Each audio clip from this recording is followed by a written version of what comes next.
Good evening. I'm going to call a special meeting of the Board of Aldermen to order on Tuesday, June 21st, 2022 at 7 p.m. in the National High North Auditorium. The prayer will be offered by City Clerk Sue Lovering, and Alderwoman at Large Shoshana Kelly will lead us in the pledge to the flag. Almighty God, we have the high honor and serious duty to manage the affairs of our beloved city. Fill us, O God, with a spirit of unity and understanding, which enables us to face our multiple problems with a serene mind, with justice and charity for all, so that any and all decisions made by us will always be for the betterment and greater happiness of all our fellow citizens. So help us God. Amen. Amen. I pledge allegiance to the flag of the United States of America and to the republic for which it stands, one nation, under God, indivisible, with liberty and justice for all. Let's start the meeting by taking a roll call attendance. Madam Clerk. Alderman O'Brien. Present. Alderman Sullivan. Here. Alderman Clee. Here. Alderman Moran. Alderman Lopez. Here. Alderman Jettie. Here. Alderman Clemens. Alderwoman Kelly. Here. Alderman Camo. Present. Alderman Dowd. Present. Alderman Govea. Here. Alderman Cathy. Present. Alderman Tebow. Alderwoman Timmons. Here. Alderman Wilshire. I'm here. You have 12 in attendance.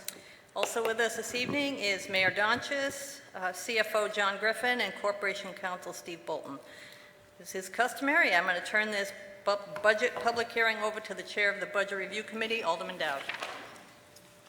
Okay, this evening we're here for a public hearing on the FY23 budget. This is an opportunity for members of the public to answer questions, and the Alderman will be listening to questions and answers before we have any final action on the budget.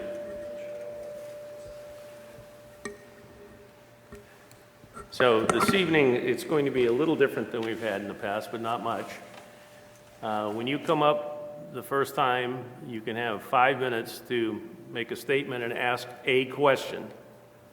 After asking the question on any particular division, I would ask you to then sit down and let someone else ask a question. If you have another question after that, when everybody's had a chance, you can come up and ask another question. You'll have 3 minutes, and we will be timing. Also this year, rather than call out every single department in every division, we're going to call out the division. I'll tell you which departments are in those divisions, and you can ask any question on that division. Then we'll move on to the next division. The other thing is that this is an opportunity to ask questions about the budget. It is not an opportunity to degrade any city employees, so we ask you as a courtesy, please do not degrade any city employees during this procedure.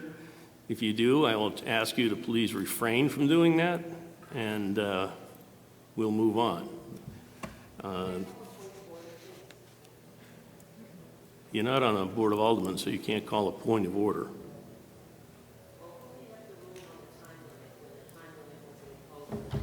Contract.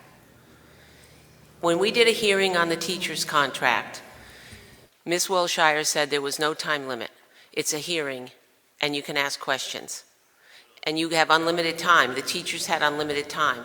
Why are the citizens restricted, and why are we restricted to one question? I object to that.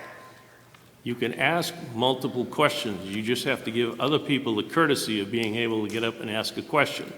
So you're not limited that much. Your first question and statement is 5 minutes, and you can come up again and ask another question with 3 minutes, and you could ask other questions for 3 minutes. That's inappropriate, and that is a big deal. If I don't want to talk for 5 minutes, but I want to ask questions for 3 minutes, I should be allowed to do so. Well, I can tell you I'm going to start with questions. Excuse me, that's the way we've been holding these public hearings for at least the 40-some-odd years I've been involved, so we're not changing tonight. With that, we're going to have an opening from the mayor. He's going to give a presentation. Mayor Donches. All right, well, thank you, Mr. Chair and members of the Board of Aldermen. You see the cover page. We are considering the fiscal year 2023 proposed budget. So we'll go to the first slide. Now,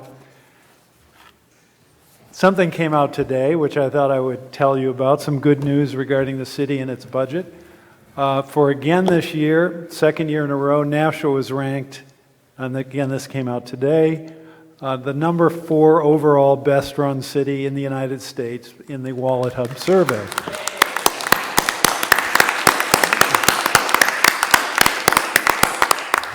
Now, this is an important team effort. And so I want to thank all of our city employees in all of our departments for contributing to this. If you look into some of the details, you'll see the areas that we scored particularly high are on safety. And of course, we want to thank our fire and police departments for all of their efforts in that area. And I think we ranked number 1 on safety. We ranked very high on quality of services and very high on cost of services. In other words, taxation or cost per person in the city. So all of our departments have contributed because we're clearly running a safe city and a city in which services are rendered on a very efficient basis, effective and efficient. In other words, for the dollar spent, compared with all of these other cities across the country, we are among the best, at least in this survey, in the United States. So again, I want to thank our city employees, City Hall, fire, police, schools, library, public works, everybody who contributes to this, a recognition again. So let's go to the next slide. Now, we may be an efficient, effective city, but we certainly face financial challenges. Now, we all know the effect of inflation. It's hitting all of us, including city government. Over on the left, on this slide, you see some of the national trends regarding inflation. And you can read down the list. It starts with fuel oil up 107%, gasoline 49%, and on down the list. Again, I'm sure our citizens, our residents are feeling this in their home budgets. Construction materials up 200% for lumber and steel. Of course, that affects us as well. Now, we have some contracts in place. So looking specifically to the city budget, diesel fuel up 28%, a little bit more, gasoline 22%, heating oil 20%, winter salt 45%, health insurance 12%, and liability insurance 7%. In other words, this is rippling across our budget, and I'm sure the home budgets of our residents. Now, another challenge we face in terms of trying to address the reasonable tax rate is the 2022 revaluation. This is, just so it's clear, state mandated. If the city had a choice, we would not be doing a revaluation right now. But this has been ordered by the state of New Hampshire. The challenge here is for our homeowners that as you see on the left, the values of all properties have increased since the last state-ordered revaluation. But residential values have gone up significantly more than commercial values. Residential, of course, are homes. Commercial, by that I mean, or we mean, shopping malls, office buildings, industrial properties. They have not gone up as much as the homes. And within the residential class, some homes are going to go up more than others. People keep saying to me, no one is average. Well, there are a few that will be average, but many will be above, many below. But on average, homes are going up a lot more than the value of commercial property. And as you see on the right, this results in a shift of the property tax burden from commercial to residential. Just to show you, this is a potential impact. This is an estimate. This may not be, it'd probably be close to the final result, but this gives you just an estimate of what could occur. So right now, the green residential represents 65% roughly of the tax base, meaning if you add all of the value of residential properties up together and you add all the commercial values also, 65% of the total is residences, and right now about 35% of total values are commercial properties. Once this revaluation is over, this estimate, and it could be a little bit more, but this estimate suggests that instead of 65%, it will now be about 67.5% of total taxes, total values will be paid by residences. The property taxes of revaluation brings everything to 100% of fair market value, and therefore, when you add all those values up, all the property in the city, this estimate suggests that now residential will pay 67% instead of 65%, representing, again, a shift towards onto residential property owners. This gives you an estimate of the way property values have gone up. It suggests since the last, and this is again an estimate, it's not a final figure, that it suggests that the average property, residential, average home has gone up 39% since the last revaluation. In other words, if the home was worth $300,000 before, now it's $420,000 or $415,000, something like that. Commercial only up 22% on average, and that is why that's the cause of the shift that I spoke about on the last slide. Now let's turn to the budget. We have, as I suggested, been impacted by inflation in many different ways. The budget increase over fiscal 22 is approximately 4%, but we continue to budget conservatively and try to deliver services effectively and efficiently as we possibly can. We do have stable revenue outside property taxes, for example, vehicle registrations, which is a very significant item of revenue in the city for all municipalities across New Hampshire. And we continue to be earning not much on money we have in the bank. I'd like to stress that in New Hampshire, the state system is that the vast majority of state and local taxes are property tax. That is, there are no, obviously, income or sales taxes, things like that, so its costs are on the property tax, and we are either the most or one of the most property tax reliant states in the country. So let's go to the next slide. Overall, you will see that the general fund budget is $302 million, or almost 303. That's the bottom line for the entire general fund budget.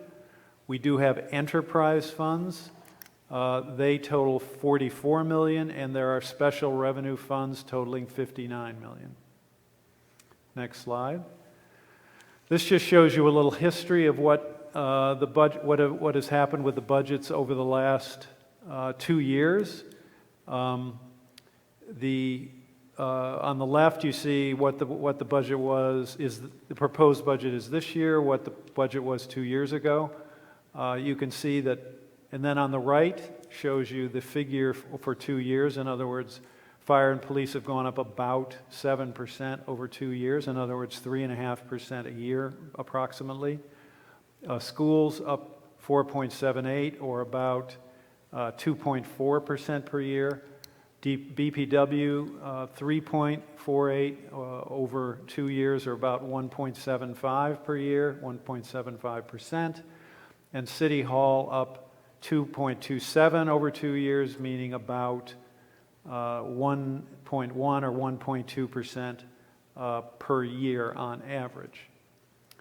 So that shows you some of the trends. The Board of Aldermen and I am committed, continue to be committed to make sure we have a safe city. So you see the emphasis on safety services, and we want to make sure we deliver quality education to the 11,000 and some students, our young people here in New Hampshire. So I think the budget shows that schools are also a significant priority for the city. And are there any further slides?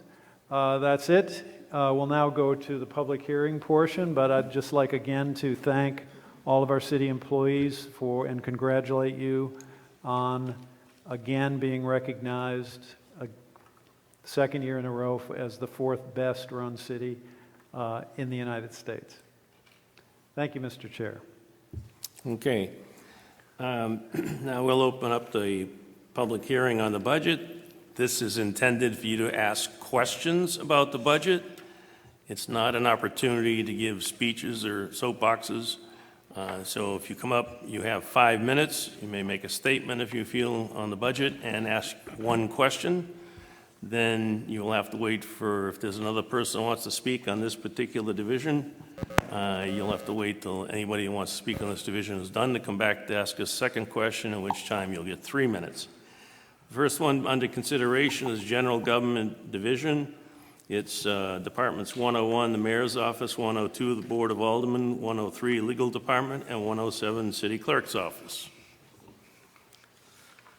Okay, my name is Fred T-Boom, 24 Cheyenne Drive. Before we get into your little agenda, I'd like to make a couple of comments about the spending cap. And one of the reasons I'm doing that here is because when I came before the Budget Review Committee, I was told the spending cap was not related to the budget, which is complete false. Excuse me, that's not what you were told. It was not being taken up by the Budget Committee because we don't set the spending cap. Which has everything to do with the spending cap and the Budget Committee. Then, last week, the city held a special Board of Aldermen meeting. I asked to attend that meeting and make my own presentation. Nobody responded. Nobody allowed me to speak, even though in previous years I was allowed to speak, not being an alderman. This time I was not allowed to speak, and I listened for about 2 hours to the most gross misrepresentation of the spending cap I've ever heard. In fact, it was such a gross misrepresentation, it was an illegal misrepresentation, almost a criminal misrepresentation. I will now address the spending cap in the 5 minutes I have. I'll come back if I need more 5 minutes. National spending cap is intended to cap the general purpose taxes and general purpose fees of the general fund and the enterprise fund, which are the only funds over which the aldermen have control. And it's important because Chapter 56 says budgets are to be proposed by departments only on those items over which aldermen have control. Chapter 56. I sent a letter out to all the aldermen and the mayor, CFO Griffin. I explained this in some detail. Nobody responded.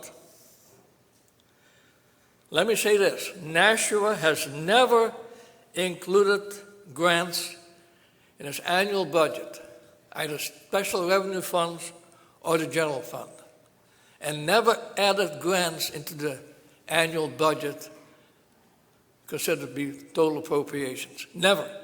Not since. I've been tracking this for 30 years, roughly, since 1993, and I'm told many years before that. Nashua's charter, its charter, is grandfathered from including grants in its spending cap with SB 52.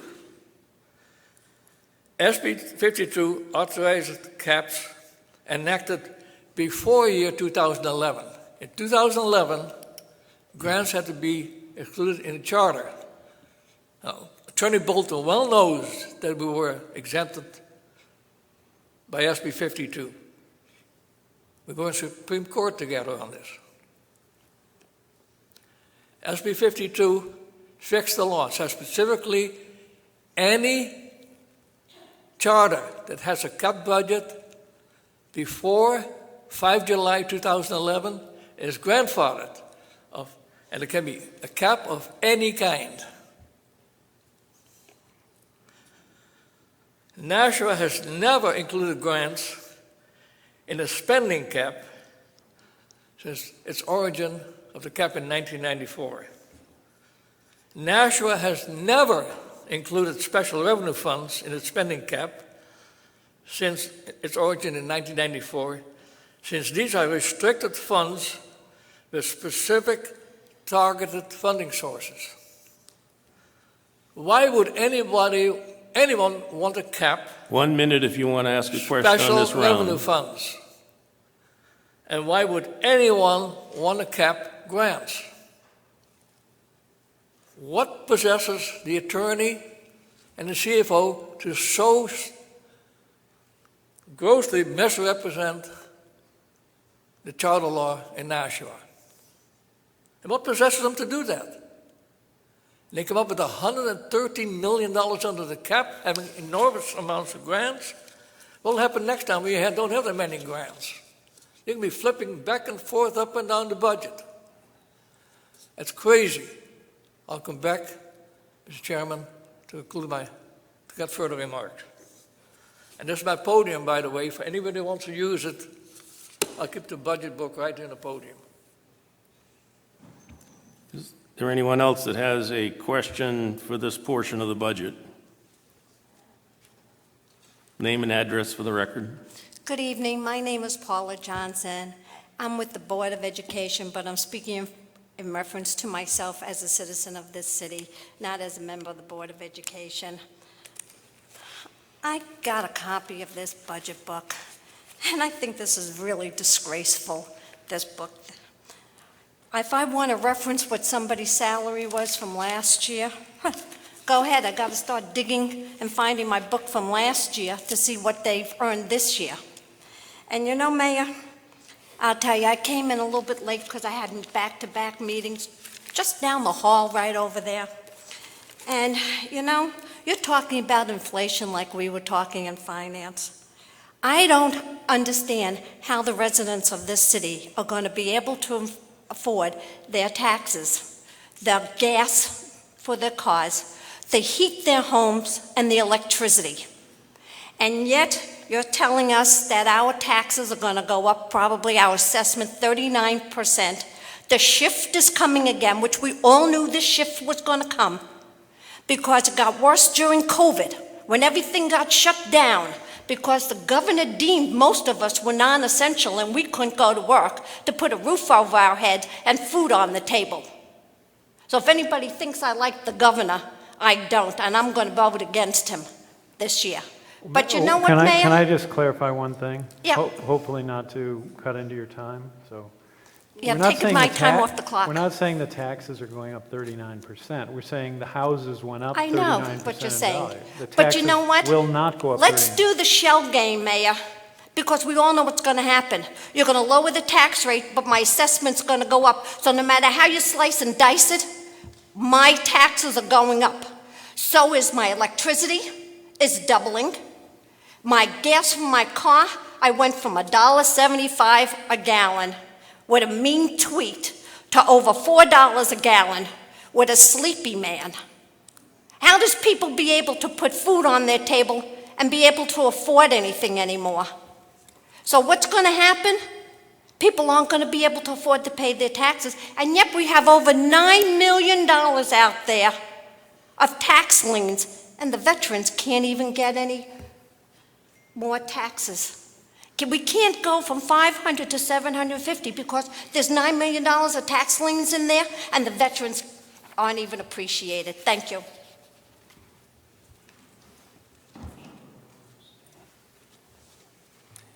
Name and address for the record, please. Laura Cahoon, 30 Greenwood Drive. First of all, I'd like to correct the mayor. The state had to step in because the city neglected to do what was done by law, which is to do the reval since 1990. So yes, it's the state that came in that had to tell the city that they weren't doing a good job. I want to thank both the mayor and City Hall for their creative accounting methods of coming up with this year's budget, as usual, sticking it to the national taxpayer. In the years that the spending cap has been in place, never once did the city include grant funds because they were not paid by the taxpayers.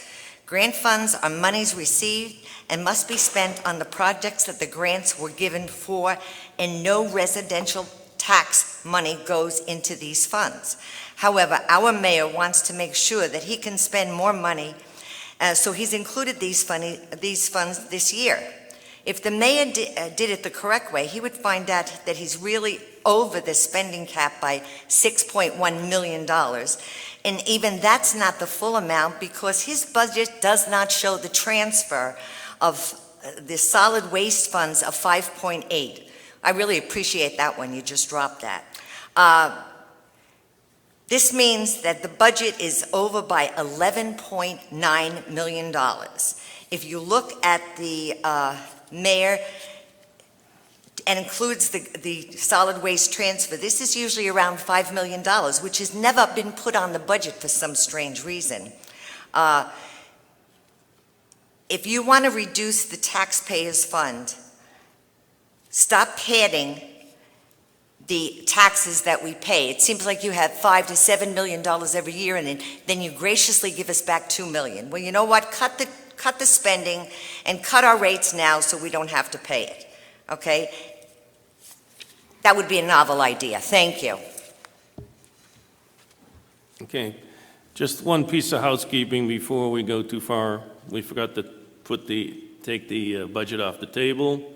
So Alderman O'Brien would like to make a motion. Thank you, Mr. Chairman. I would like to make the motion to take this year's budget off the table.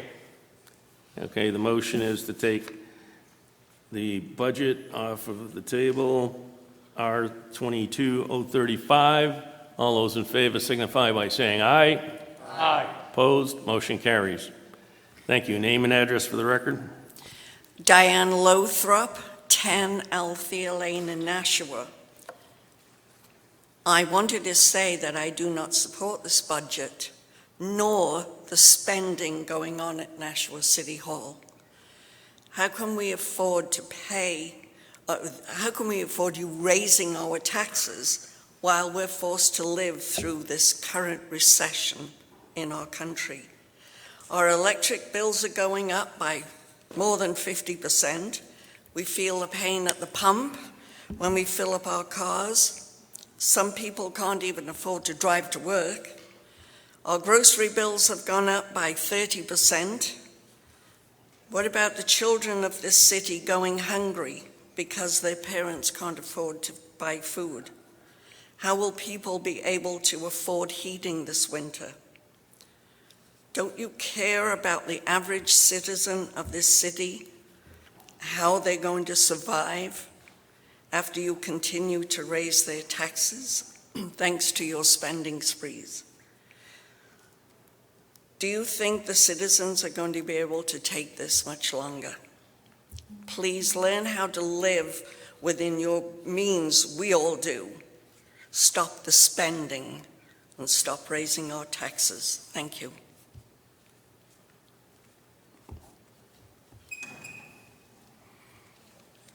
Name and address for the record. Lori Ortolano, 41 Berkeley Street. I'd like to go through these departments. I'll have some questions and I'll come back through. Regarding the statement made by the mayor for the opening statement, I'd like to offer a little perspective on this measure and list that he spoke about. He made certain to let the public know that this was state mandated, and if he had had his choice, he wouldn't be doing it. I'm very concerned about that. Because when the state did mandate this in 2019, okay, after the 2018 reevaluation, they gave us 4 years to fix our numbers.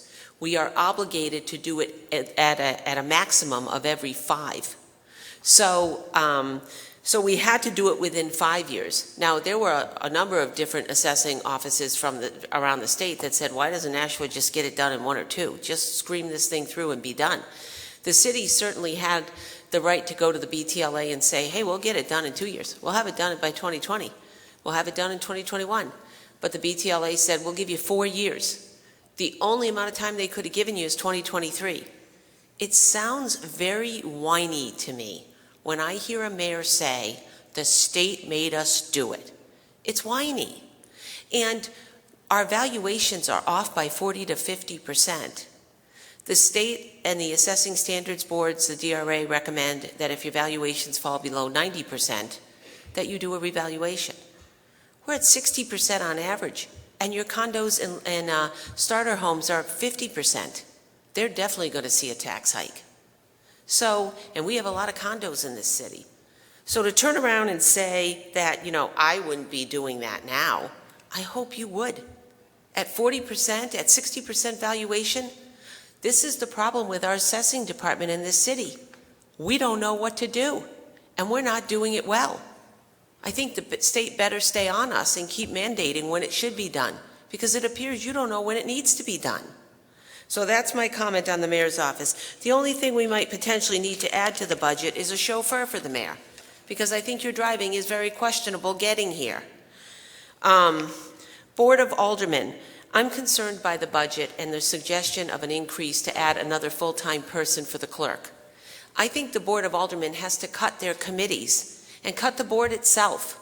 I've been going to alderman meetings for 3 years, and I find a 15-member board not to be effective. And my biggest concern are the at-large aldermen. Those are the people who I see do so little. The ward aldermen have obligations to their wards. This city should be set up with 9 wards. That's it. That would control the costs in your Board of Aldermen office. And then get rid of some of these committees. All these aldermen are assigned to go sit on these committees. Many of these committees don't get covered by aldermen because they can't possibly do all the work. You've got too many committees, and you can't have successful aldermen when they're assigned to do work they cannot get done. So I do not support creating another full-time position so that the administrative services person who's handling the minutes, the clerk, can get the job done because, she can't do it with the number of committees you have in a board this size. Let's fix that problem by not adding more clerks to handle all the committees that we can't keep up with. I want to ask some questions and talk about the legal department. We should not be adding another attorney to the legal department and leaving the 4th attorney in there. A right-to-know attorney is an absolute waste. We've had plenty of lawsuits, and you all saw that I got a ruling today from the court and won another pro se suit on emails, which probably the city will appeal that as well to the Supreme Court. But exactly what are we getting from this office? I can't see 1 minute. What's happening there. And when the budget was presented by Attorney Bolton to your budget committee, he never said that right-to-know attorney is going to be doing other things. So my question is, what is the right-to-know attorney in the budget book going to be doing? And do we have a policy, written or unwritten, from this right-to-know attorney on how right-to-knows are processed, whether a taxpayer's in litigation or not? I want to know what that policy is, and I would like somebody to explain it here tonight. I'll yield my time and let the next person speak. Thank you. Is there anyone else that would like to comment on general government division or ask a question? You have 3 minutes. Name and address for the record. So we have 5 minutes. 3 minutes. Since when did it become 5? Subsequent questions, I said 3 minutes. I've heard nothing but statements. If you want to ask a question, ask a question. I'm continuing my statement. I should have, before I continue making a statement, I'm going to quote something from the spending cap, the charter law. that everybody seems to ignore. The mayor, the Board of Aldermen, and all departments in the city of Nashua shall prepare their annual budget proposals. And the Board of Aldermen shall act upon such proposals. How can you say, Mr. Chairman, they need a budget committee, the spending cap is not of your concern? I never said it was not our concern. I said we don't determine it. If it's not of your concern, then how do you not determine it?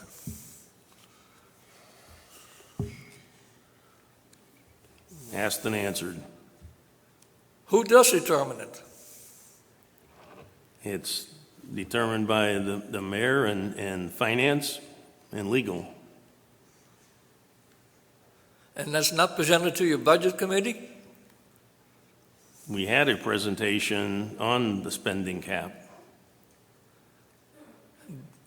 That did not go into the calculation, and the calculation itself is a gross misrepresentation.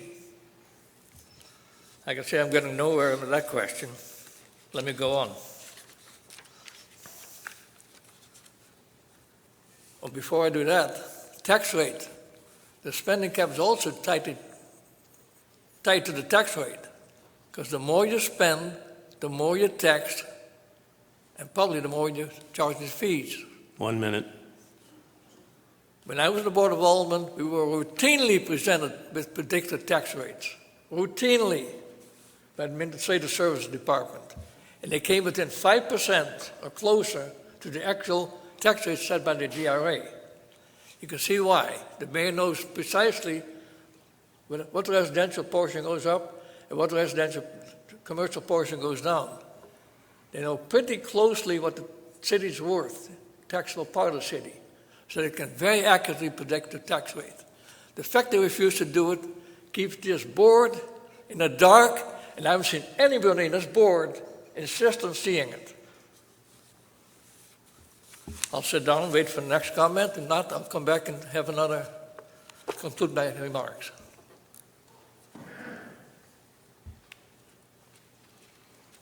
Again, name and address for the record. Laura Cahoon, 30 Greenwood Drive. If you look at the proposed budget, you will see the general government expenses are up 7.5%, administrative services is up 12.9%, and financial services are up 17.1%. The next part is the real creative part of accounting that I really appreciated, is because the city is reporting a negative 59.84% in the interfund transfer account.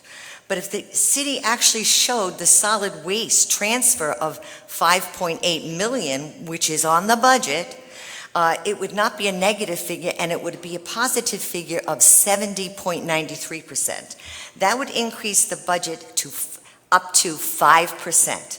Every resident in Nashua is now cutting back on food, gasoline, electric, water, and anything they can think of in order to get their spending down. But what does our mayor do? He's increasing it by 3.9, or in reality, 5%, if you include the $5.8 million in solid waste. Well, most residents do not have city or government jobs with great salaries and pensions to live off. Most residents are living from paycheck to paycheck and are on fixed incomes. The mayor loves to blame the state for all his problems. However, it's not the state's fault. It's the mayor's fault. Remember, he has his pet projects and he likes to have them done, and the burden always seems to fall on the Nashua taxpayer. Well, this taxpayer is telling you, I've had enough.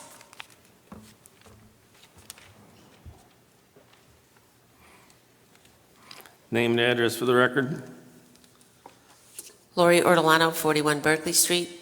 So I asked a question at my last 5 minutes, but didn't get an answer. What's the policy for answering? You have 3 minutes to ask a question. The time doesn't count when the answer's being given. So if you have a question, ask a question, and I'll pause the clock.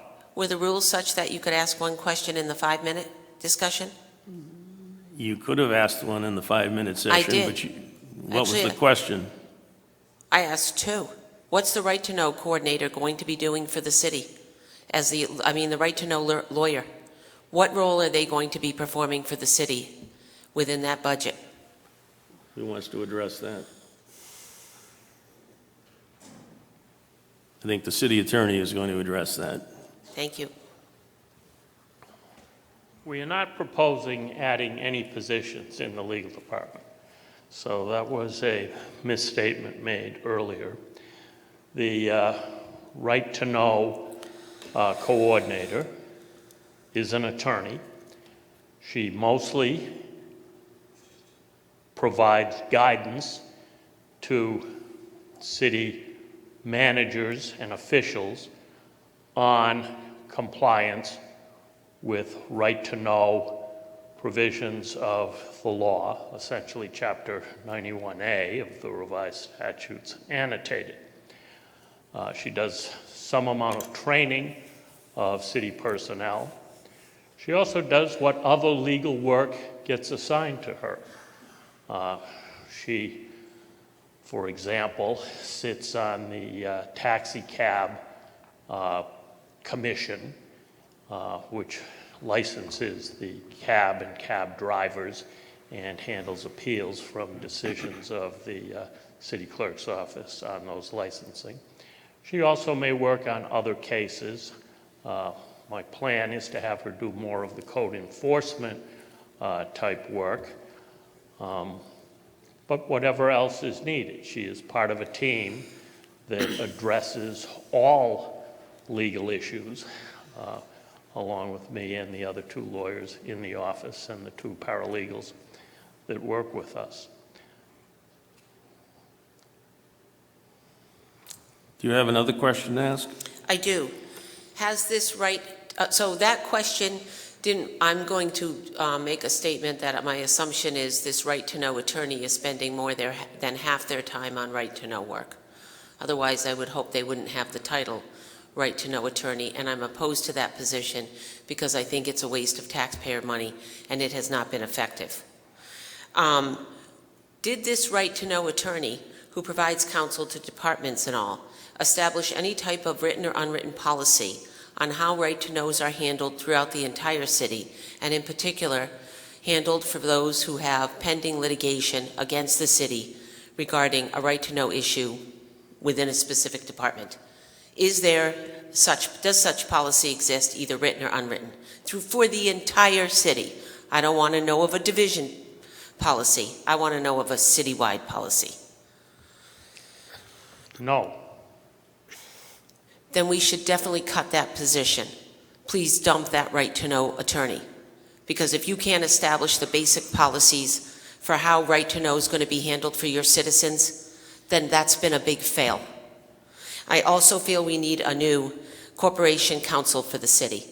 I feel this council has been a big disappointment and is simply not fit for duty. You're starting to pick on people, and I told you to refrain from doing that. I don't think I'm picking on them at all. I can speak to specifics. Would you like that? And your time is up. Okay, I'll be back.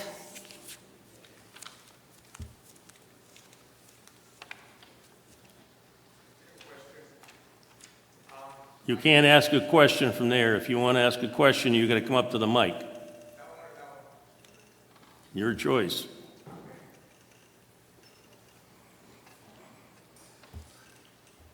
Name and address for the record. Paul Hutsteiner, 310 Closer to the Brook Village mic. Road.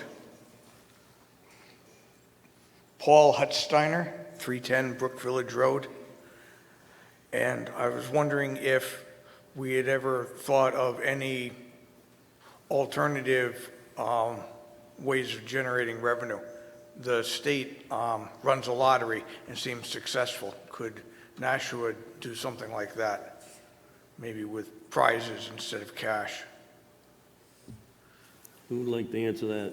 I think the city attorney can answer, but I think the answer is we're not authorized to run such a lottery, and we'd have to be by state law. I mean, they authorize themselves in the city.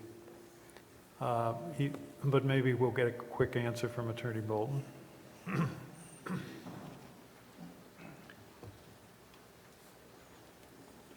You're absolutely correct, Mayor.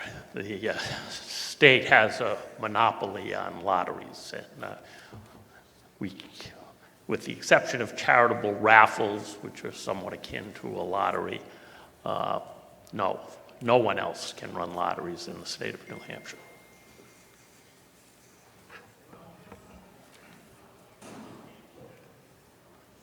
You're all set?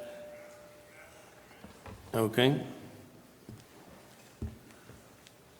Christina McKinley. Name and address for the record? Christina McKinley, 6 Southgate Drive. Okay. In general, I thought there were some improvements in the way the budget was presented. What was missing was on your slides, Mayor Donchis, and I wonder if it's possible to get a copy of that, because I really missed seeing the percentages and the changes. I think that's important. There are very few of us who are either accountants or attorneys, and most of us are very busy, so spending hours and hours trying to figure out what the actual changes, the meaning of the changes, the percentage is useful in that regard, so that we have a sense of what we did last year and going forward.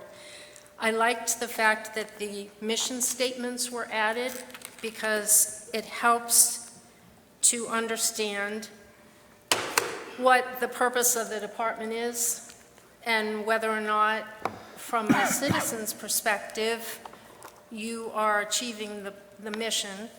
And to that regard, I think that it's possible, based on just my experience with a particular neighborhood issue over the last 9 months, it's possible that the mission that I see for Public Works, there are a group underneath Public Works that includes the street department, you probably know better than I, the whole group that's underneath Public Works, Parks and Recreation.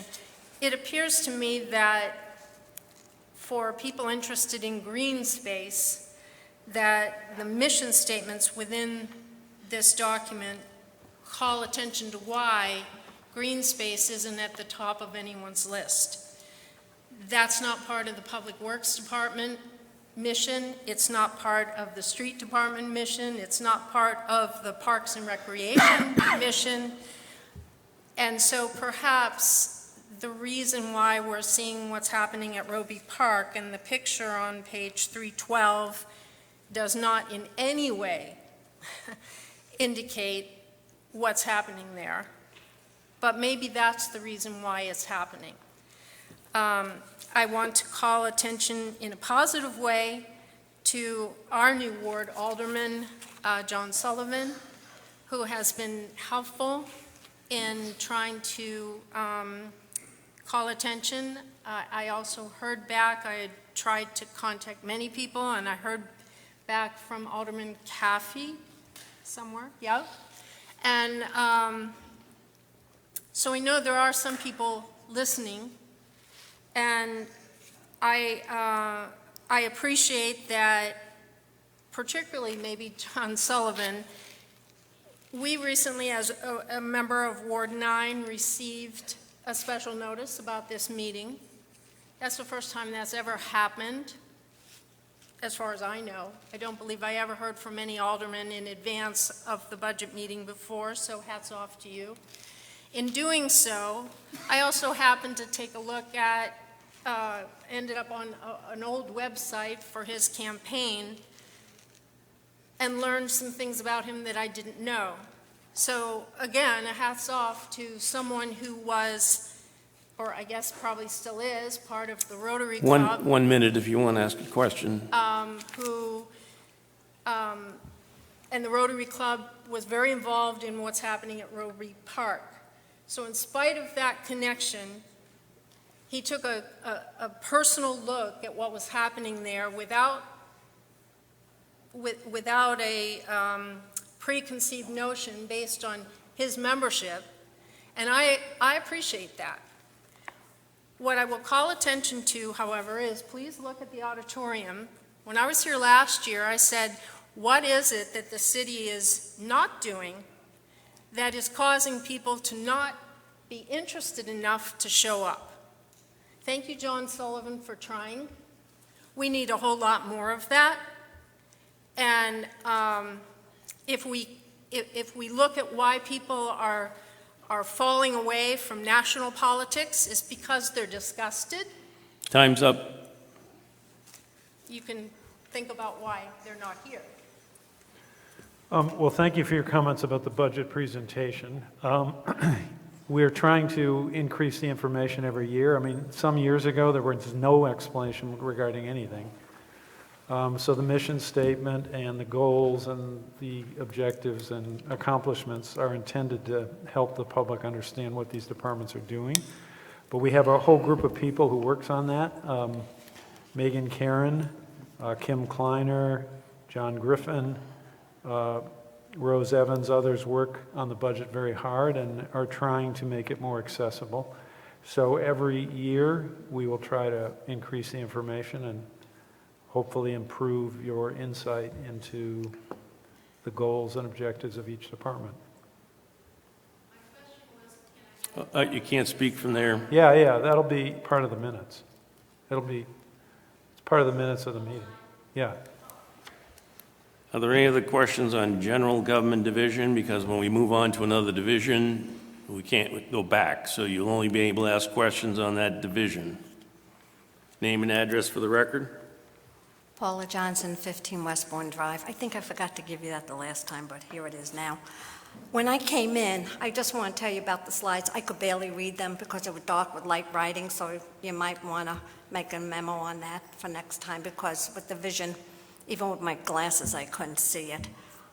So I just want to let you know about that. I couldn't read the slides at all. By the way, I don't want to interrupt, but the slides will be part of the official record and will be on the website. I get it, but I'm sitting here and I can't No, I read just want it for other people. during the presentation. And Yeah. also, when the mayor talked about motor vehicle revenue, I'd like to see how that's going to go soon, because there's no cars on the lot, because they can't get chips and they can't get parts. And if you go by a lot of dealerships, there's a lot of black hot top there instead of vehicles that used to sit on the lots. And, Alderman Dowd, no disrespect, but calm down a little bit, because, you're getting a little bit too hostile here, a little bit. No disrespect to you, but I'm just saying, just calm down a little bit, because we're all here for a reason.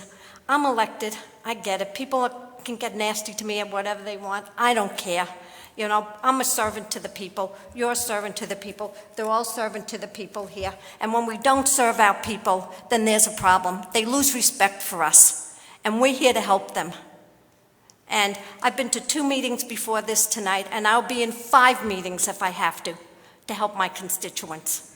So I'm just saying that, it's about time that we start taking a look and we're more respectful of the people who are standing up here, because we and I, even though I'm elected, I still pay my taxes in this city. I still run on my taxes I have to pay next week, $3,000, and I'm only allowed $250 each half in December and June. My husband's a veteran, and I know Alderman Timmons is a veteran, and I thank her for her service here. And our veterans should be appreciated more, and they should be getting that extra $250 a year. Shame on us as a city when we can spend money like crazy and we can't even honor our veterans. Thank you.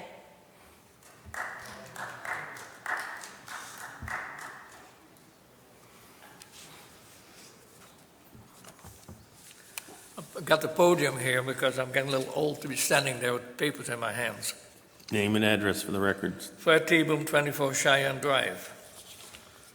I'm going to tell you a couple more comments about the spending cap, and then I have 2 questions. I mentioned, the last statement is, why would anybody want to cap special revenue funds and grants? National spending cap deals only with current year budget spending and next year's proposed budget spending. This is 1 year now and 1 year next, not future years. The spending cap does not include an entire multi-year bonded project, for instance, 20 years of a project, like a $21 million project. put in the current year if it's expensed over 20 years. Only principal and interest payments, called debt service, which is account number 75, in a given budget year for that project is counted under the spending cap. Capital projects are not included in the spending cap calculation unless expensed entirely within the current or future budget year. So now I've got two questions, either for the CFO or for the attorney that seems to answer all the questions here. Why, after all these years, suddenly in fiscal 22, $77.4 million in grants were added to the budget. In the fiscal 23, after all these many years not having this, $38 million is in grants added to the budget. And like either CFO Griffin has been pretty quiet, or the attorney, or both answer that question.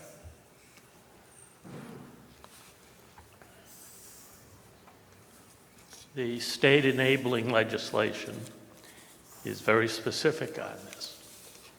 A charter provision with a tax or spending cap can provide that grants and the expenditure of grant money not be included if a supermajority of votes of the Board of Aldermen or a city council occurs. Furthermore, capital improvements, whether from grant proceeds or from current year's budgetary spending, those can be excluded with a supermajority vote if it says so in the charter. Our charter does not say that, and we have not had any supermajority vote by the Board of Aldermen. Therefore, expenditure of grant money must be included, and therefore expenditures for capital improvements must be included. Just a minute. Follow-up. The follow-up question? Why has then, if that's true, and I don't agree at all that that's true, but if that is true, why for the past 24 years that I've tracked, no, 26 years, and maybe longer before, were those never included in the budget? I was not the city attorney for all those 24 years. Is that the answer? You weren't here? Well, let me try to boil it down, So, you were here in the 80s. Unfortunately, the legislature got involved. And yeah, I agree with you totally. Grants should not, as a matter of policy, grants shouldn't be included in the spending cap. But the legislature got involved against the unanimous opinion of our House legislative delegation, 27 members, both parties, all said, don't pass this, but the legislature insisted. And what the legislation essentially says, only the language in the charter applies. And the charter does not exclude grants. It does not. Read the language. It does not exclude grants, and it says that all expenditures should be included. The expenditure of grant money, the spending of grant money is an expenditure. And if the cap, the language in the charter itself excluded grants, then they would be excluded. But it doesn't, there's no language excluding them. So the legislature should never have been involved. Maybe our local approach would have prevailed if they hadn't, but they got involved and they said only the words in the charter apply, and there's no exclusion. So I agree with you. They should be excluded. It makes sense that they would be excluded, but the language in the charter, which the legislature is the only thing we can go by, does not exclude them. nor does it exclude the other things you're talking about, which also make sense. So it would, so the charter would make more sense if it included those exclusions, but it doesn't. And that's what happened. Mr. Mayor, Appeal to the legislature. They're the ones who did this. Mr. Mayor. And I think you asked them to, actually. Didn't you lobby them for this? Don't you think paragraph 56 applies of the charter? I've given you the answer. I mean, you can read it. If the word grant appears in there, please read it. Paragraph 56 says the alderman can only, and the department can only put forth a budget on those items on which they have control. Paragraph 56, they cannot put forth any items on which they have no control. And grants, they have no control over. That control goes with the grantor, federal government, state government. Well, look, I'm just going by what the legal department and what the charter says. We're going to probably take this to court, Mr. Mayor, because I can see that you're not giving in on this. We'll be back in court about the third or fourth time with this thing. And I think the court's going to get pretty tired of this. Let me go on with But that. keep in mind, Fred, I agree with you that it's best if grants weren't included. But you look at the language and it doesn't say exclude grants. You also put in some $60 million, $76 million of capital projects in the fiscal 22 budget as supplemental appropriation. Where did that $76 million come from? As a capital projects, how about the CFO finally saying something? Mr. CFO, where's the capital projects fund of $76 million on the fiscal 22, which you get a $113 million you're under the cap against? Can you explain that? Sure, Mr. Chairman. Yes. John Griffin, CFO, Treasurer, Tax Collector. When we were trying to figure out how to properly budget for items in this particular two-year period, the comptroller, Rose Evans, and I had numerous discussions, and we always wondered why we weren't including bonding as an appropriation to spend money in the budget. When we look at state budget law, it tells us don't net revenues against expenses, adopt project spend, and then you can decide whether you're going to bond it or pay cash for it. So the supplemental appropriations that Mr. T-Boom speaks of are $21 million of riverfront TIF money, $37.5 million of paving. These are all multi-year projects, but the fact of the matter is, when the Board of Aldermen adopts and allows the mayor and the city treasurer to go out and borrow money, that's an appropriation to spend. As the mayor indicated, in the charter language, it doesn't say subtract this out. And as I mentioned during the June 5th presentation, nobody up at the DRA is going to come in and try to figure this out. It's up to the city to interpret its charter. So I feel that we're properly budgeting, appropriating in a supplemental fashion. If you have a $21 million project. 1 minute. If you have a $21 million project that's expensed over 20 years, how could you possibly consider that entire $21 million in the current budget year? I think I'll try to be as simple as what the mayor stated. We are asking, when we go before the Board of Aldermen, to appropriate the money, to give the mayor and the CFO and the treasurer the ability to borrow. So we want to budget that, like most other cities and towns do. Then you get to the spending cap. It finally dawned on me that we're really not talking about proper accounting.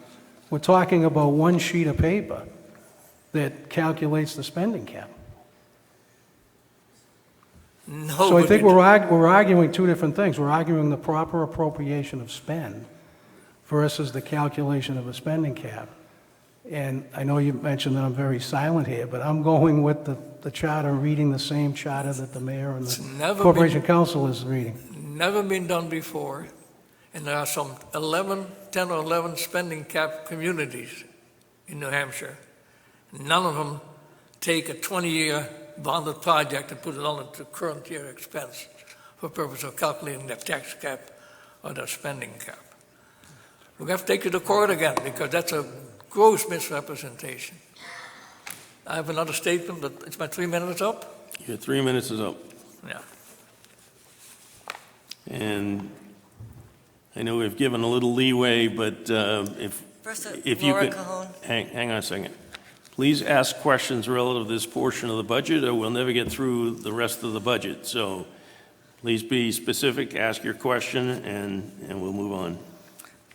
Laura Cohn, 30 Greenwood Drive. First of all, Mr. Griffin, when I was speaking with Dave Fischette, he told me that on the $118 million middle school, that it would be broken down as needed, not all in one lump sum. So I don't understand why now we're putting $37.5 million on paving, where it's going to be spread out over years, okay?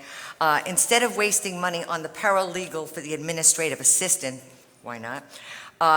Let's get a collection person. Obviously, the city of Nashua has neglected to collect the property taxes for certain residents in the city.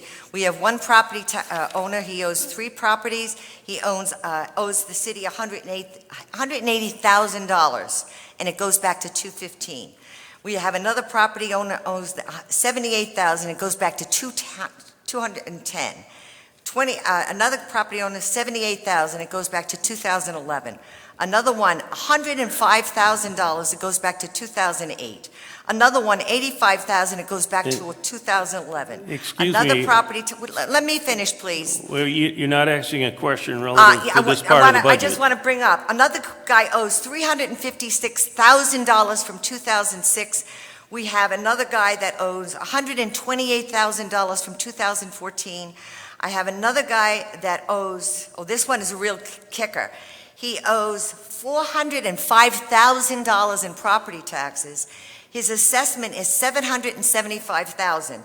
I want to know why the city is not collecting this money and they're asking us to collect it. You have mobile homes that owe $700,000 through 2020. Garden apartments owe $200,000. These that I just mentioned come up to $2.5 million. Well, if we're 1 minute. paying all this money, why are we getting people collecting the money so that we don't have to pay our taxes as much as everybody else? I mean, why should I pay my taxes if these guys are getting away with it for years and they're not paying their taxes? Mr. Griffin, can you answer me? I'll give it a shot, Mr. Chairman. John Griffin, CFO, Treasurer, Tax Collector. Any money that owed should be collected. Any money that you speak of should be collected. The good news for the city of Nashua is the preponderance of, or the predominance of the residents and businesses pay their taxes. That's it. So I want- Okay, so we're stupid because these guys aren't here's how it's paying. going. Here's how it needs to work. So We when is have- these properties going to be taken away for property that's due? That's money that's due the city. We will have a plan to what's called the tax deeding process, where you notify properly and timely the folks that haven't been paying. If this And- stuff goes back to 2006, Correct. There's a few issues. There's property that no one would want to own. There's property that's contaminated. There's this has nothing to do with contaminated properties. Right. There's $5 million of principal outstanding and about $4 million of interest. So we need to collect. Time's up. I'd like to finish, but Finish, go ahead. in the act, they call it the ACFA now, it used to be the CAFRA, there's a page that spells out all of the amounts that haven't been collected over the years that this resident is speaking about. So there will be an effort to collect as many dollars that are outstanding. I would hope it's done Knowing soon. that if we do, there's a whole process, very complicated.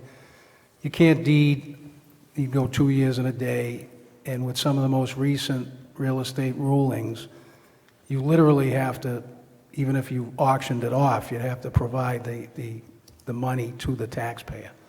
So we're I working don't on all know. of that. I think you're kind of giving me a hint not to pay my taxes.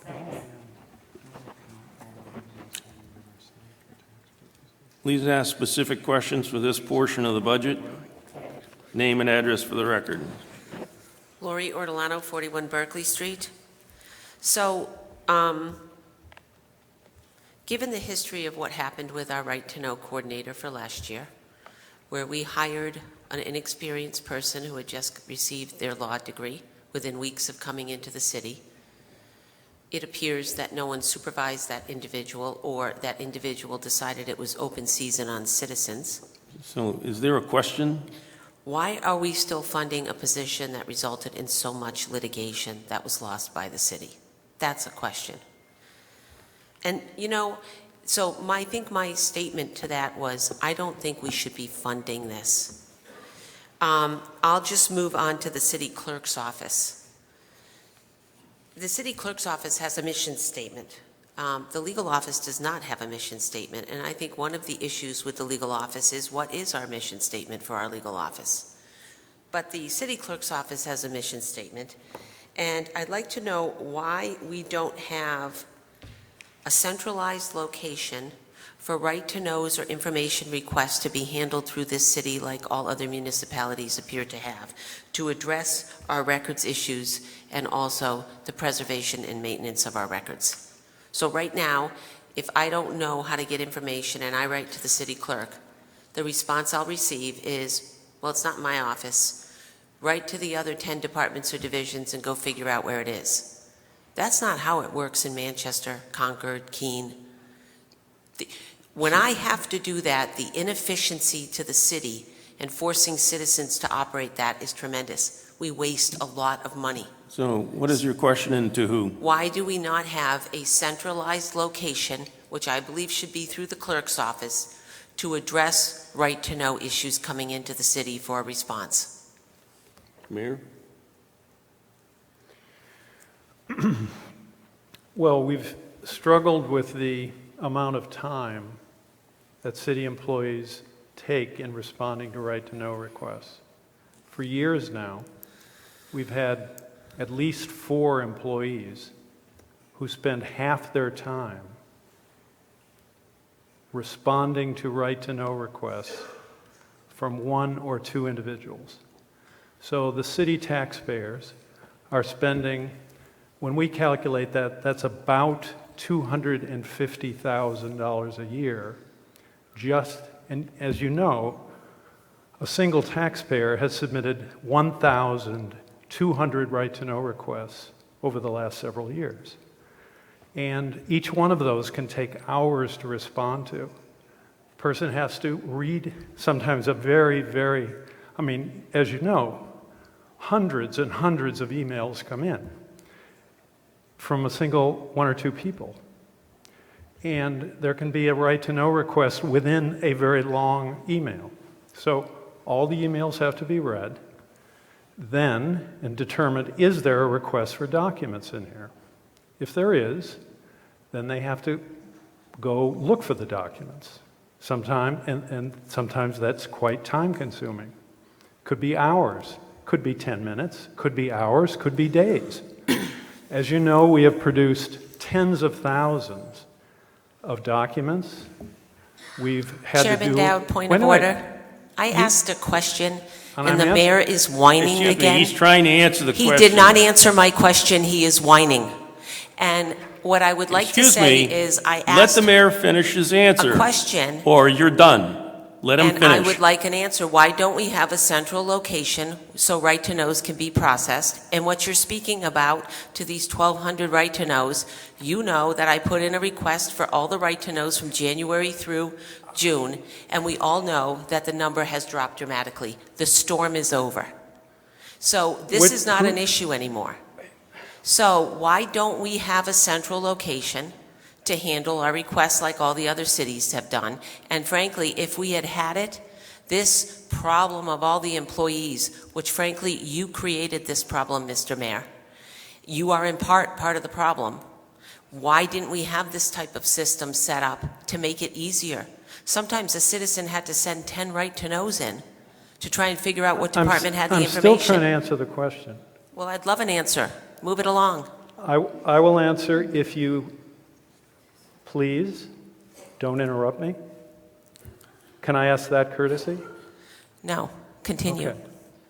So you insist, you're going to insist on interrupting, then why bother answering? You almost hit me with your car getting over here. Just hurry up.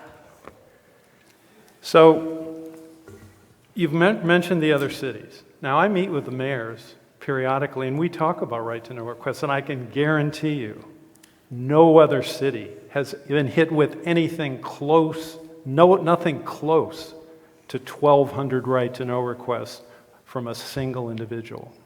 We've had to do in order to avoid even more, we've had to do a scanning project of 700,000 pages, which is costing us $90,000, so that we can put those things online, so that right-to-know requests can be answered simply by referring to one of 700,000 documents. But in talking to the other mayors, I disagree with your characterization of the way they handle them. I can tell you none of them have anything close to this. I can tell you we're spending hundreds of thousands of dollars a year in staff time responding to right-to-know requests from a single individual. And yeah, I think that they've slowed down. We've only had 50 or 60. In other words, only about one every 2 days this year, rather than sometimes 10 over a weekend. So the burden is significant, and people are burned out. They say to us, we're supposed to be working for the citizens. We don't want to just be searching for documents all the time and answering these requests and getting sued all the time. If we make a tiny mistake, then we get sued. People are, they're tired. So I think we do have a central location. It tends to be the legal office, but we're trying to burn up, it tends to be the legal office. But if it seems like it'll burn, we're already burning so much time on this, that if it seems more efficient for someone just to answer it directly, that's what we do. But it's a problem because they get so stacked up that a person could spend the next month just working for a single citizen on all these right-to-know requests. So we have to try to meter them, we have to try to handle them, and it is really, really difficult. People are burned out, they're tired, so we need additional help.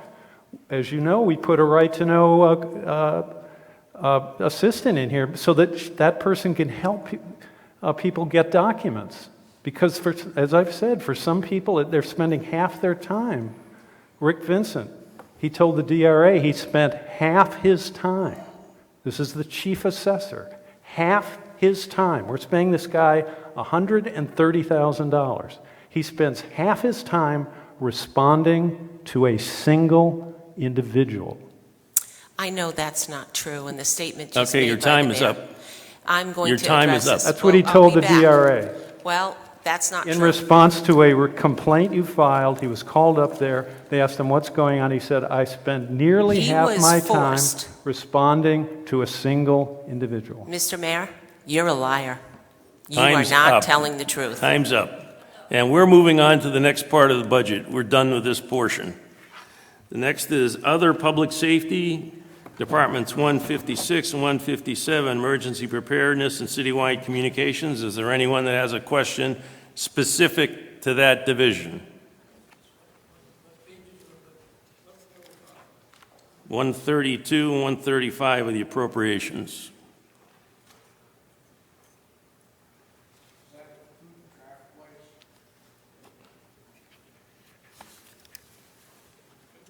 Seeing no one, I'm going to move on to, do you have something specific to that? I think it's that area. I just wondered, public safety, is the vaccination and COVID thing, is that underneath public safety? No, that's public health. Okay.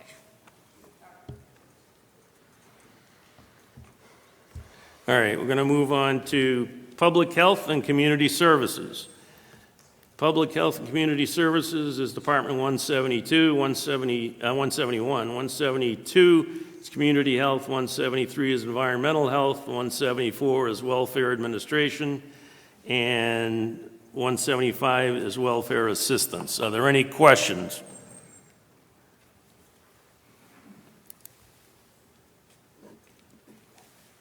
So my question is, what is the status now of requirements within the city government regarding vaccination? Oh, Name and address for the Christina record again. McKinley, 6 Southgate Drive. There's someone here that can answer that? Well, there are no vaccination requirements. I mean, we recommend that people get vaccinated, but it's up to them. But it's not a requirement. No. Thank you. Okay. Any other questions on public health and community services? Lori Ortolano. Name and address for the record. Lori Ortolano, 41 Berkeley Street. I don't know if this goes in this area or where it goes, so you can direct me. But did we cease our policy for covering sick leave for those who were vaccinated, or do we still give free sick time if a vaccinated person gets COVID? Is that still in place? Mayor? Ms. Kleiner?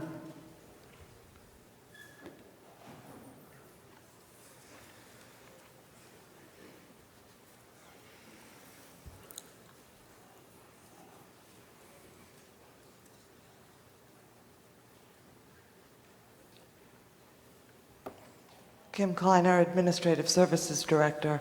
The policy is in place if an employee is vaccinated, shows proof of vaccination, and they show proof that they have COVID, they do get the 5 days of sick time.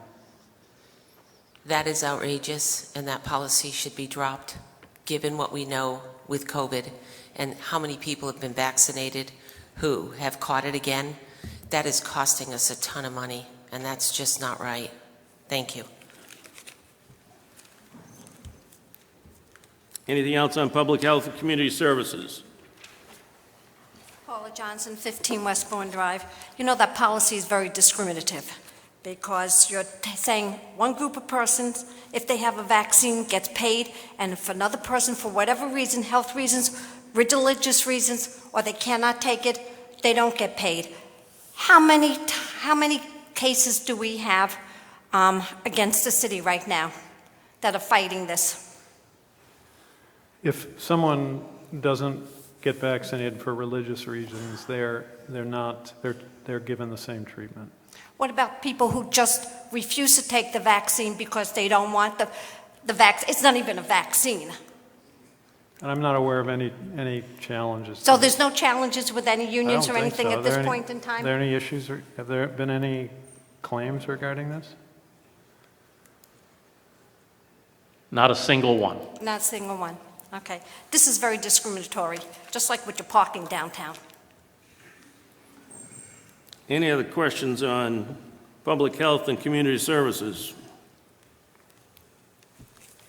I was happy with the answer I heard. Name and address again for the record. Christina McKinley, 6 Southgate Drive. I was really happy to hear that the vaccines were not mandated, and I'm now sad to hear that there's this policy in place that is discriminatory and certainly makes no sense. Most of the people I know who have ended up verifying that they had COVID are people who were vaccinated. So there's just such a conflict of information out there that to create a policy that rewards or punishes people based on their decision about a vaccine seems absurd to me.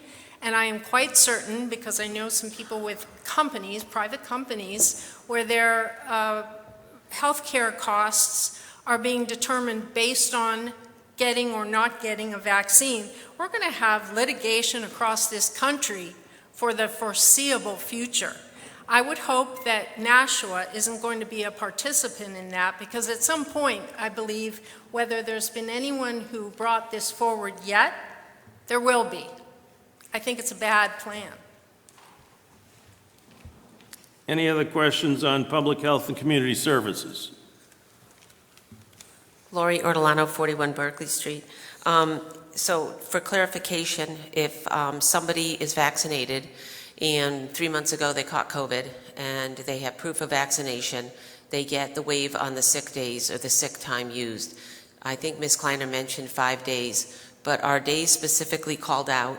I think it's not called out. And if they get sick again 2 months later, because I have friends that that's happened to, do they continue to get another 5 days, or is it one sick, ticket you get? Or does this keep revolving as COVID becomes more like a cold? Are we going to just keep paying on this and somebody now gets 10 days of free sick time or 15? Is it really limited to 5? Mayor?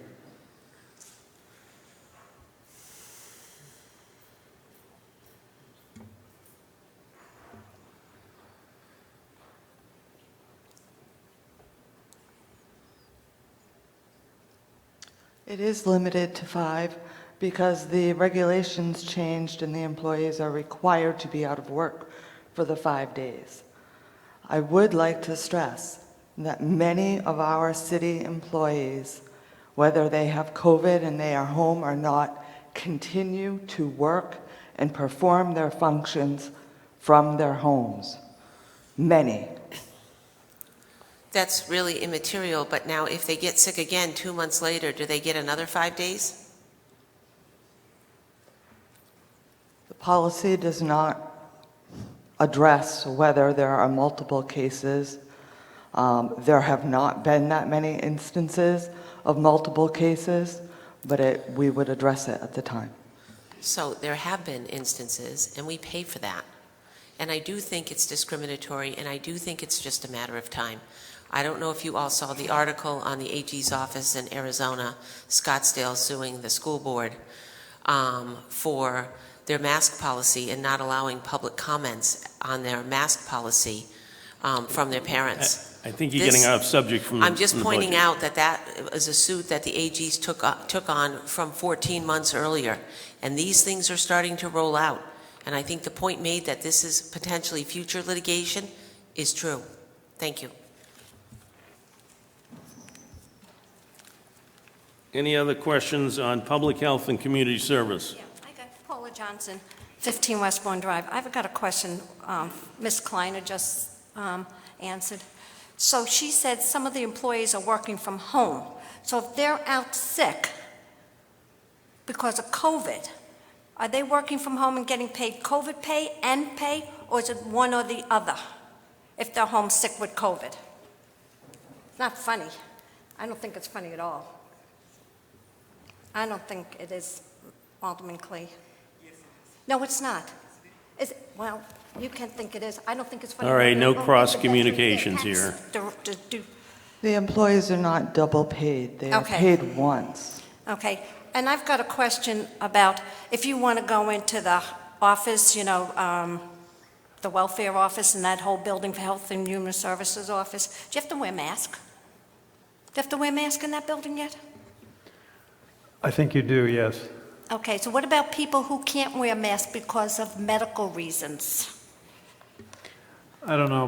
Ms. Bagley, Director of Public Health and Community Services, sort of directs the health department, and she may be able to answer that.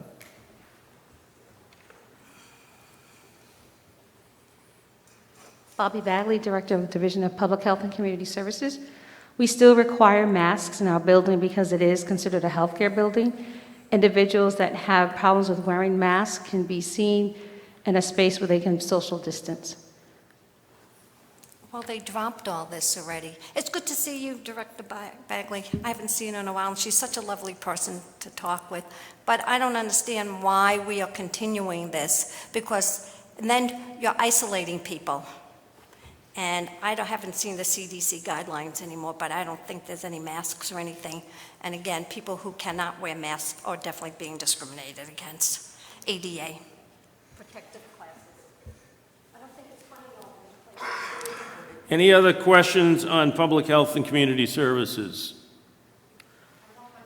Paul Hutsteiner, 310 Brook Village Road. Would you say that we're still in an opioid epidemic? This would probably be a question for... What was the question? Would you say that we're still in an opioid epidemic of overdoses? We still have a lot of overdoses. Would you say that we should try to do something as an outreach to provide something for the at-risk community to, have as an alternative, for their, change their lifestyle? Definitely. So we have a number of organizations in the city that help people who seek help with any kind of an opioid problem or any addiction. First of all, we had safe stations for several years, and then the state came in and opened the so-called doorway. So you can go there any day of the week, as I understand it. But we also have Revive Recovery, which is on Main Street, working with anyone who seeks help and wants to be free of an addiction. There is also Process Recovery, another organization that operates sober houses, very well-run sober houses in Nashua and in the surrounding area. And there are other, there's Hearts, there's many agencies, there's Nashua Mental Health, there's Greater Nashua Mental Health, there's Harbor Homes. Many agencies help those who, have been struggling with addiction. And I think overall, Nashua has a strong response. Our public health department, of course, is involved as well. Nashua has a strong response, but still, there are too many people who are still suffering overdoses. And so, and one overdose is too many. So, certainly I agree that we should do everything we possibly can to help those who need it. No, thank you. I actually work for Hearts, and substance abuse isn't the primary focus there.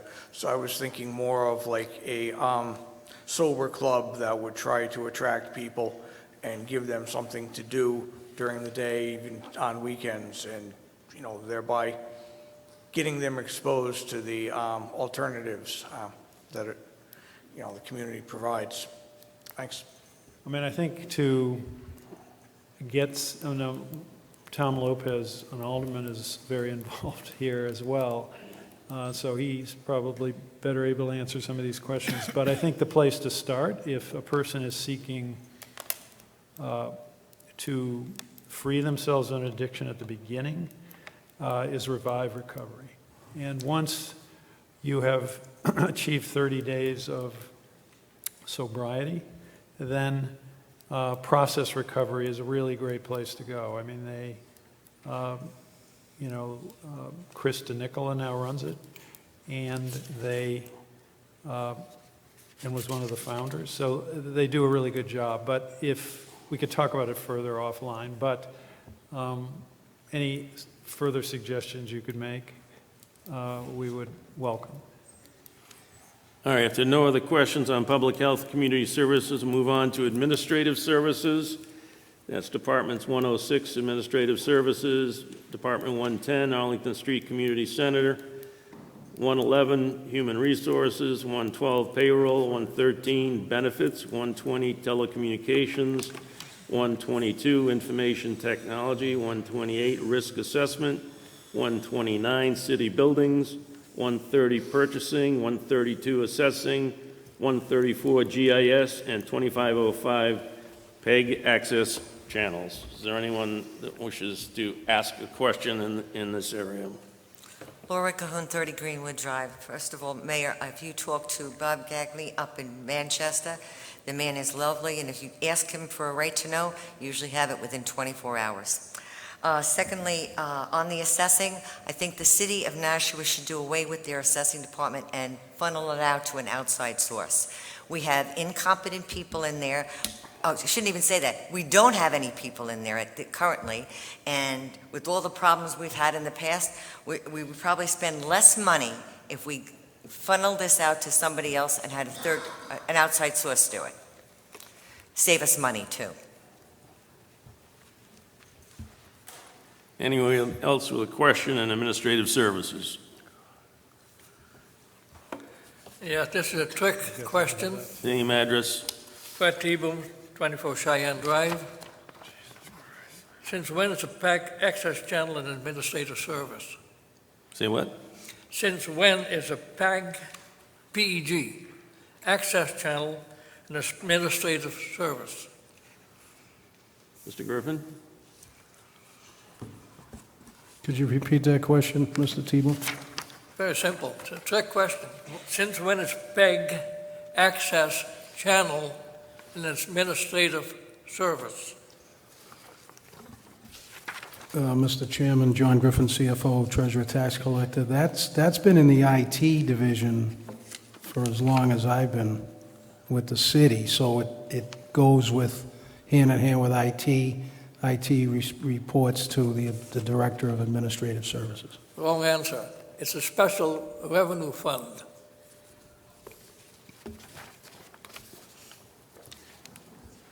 Any other questions on administrative services?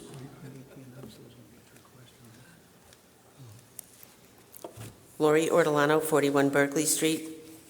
You know, this format you're using is very unfair, because departments like this that have 13, divisions that have 13 different departments apply the same rules. You get 5 minutes and one question, then you come back for 3 minutes and a question, and then you can only ask questions.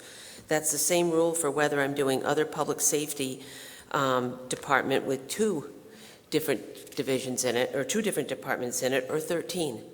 It's really tremendously unfair, this process.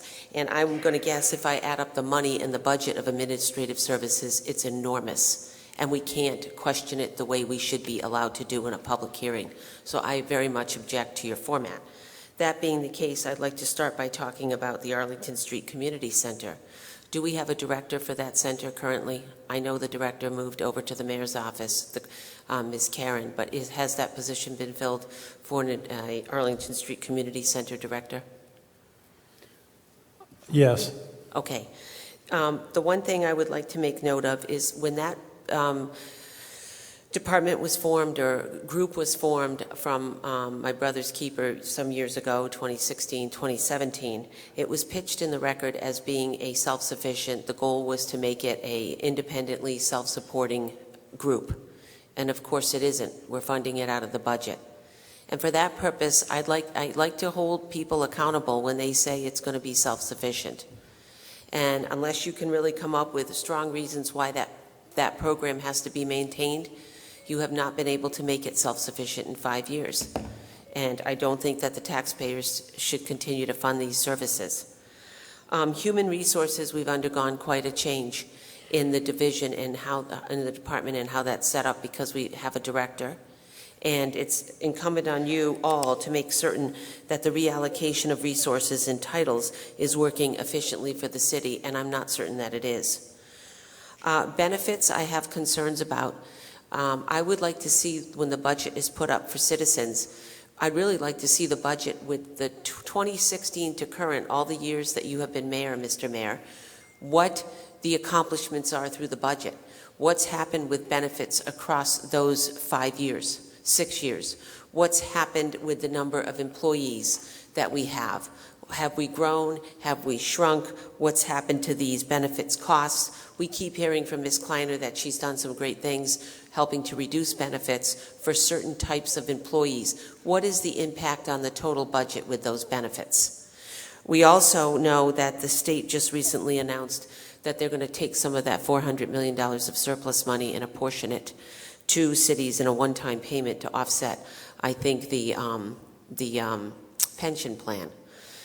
And if the city has any information on that pension plan, I would like to hear that discussed tonight on what the mumblings are at the state level as to how that's going to be apportioned and what impact that might have on the tax rate. Information technology run has undergone quite a few changes, and we don't have a director over there. I asked a question months ago about the new email retention policy, which we went to a Memecast cloud-based storage email system, which is terrific, but we're only retaining them for 1 year, which is the bare minimum of RSA 33A. And if there's litigation, it's not adequate. Nick Meiservich told me that he would provide me with an answer on how we're dealing with litigation issues, and I never received that answer. So my question is, did we extend the time on the cloud? Other municipalities keep their emails up for 3 years, so it covers them for those types of issues. Have we extended our 1 policy minute. such that we're covered in our cloud-based storage?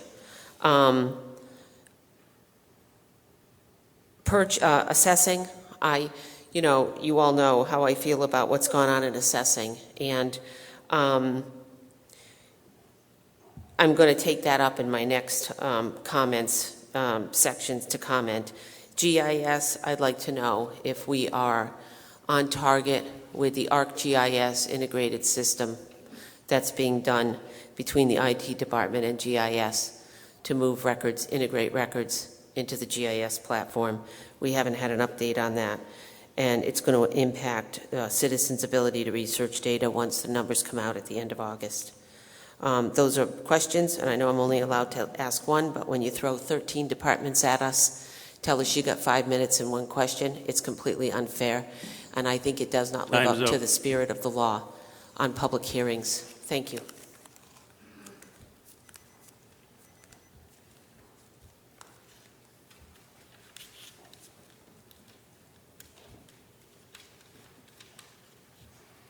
Any other questions on administrative services?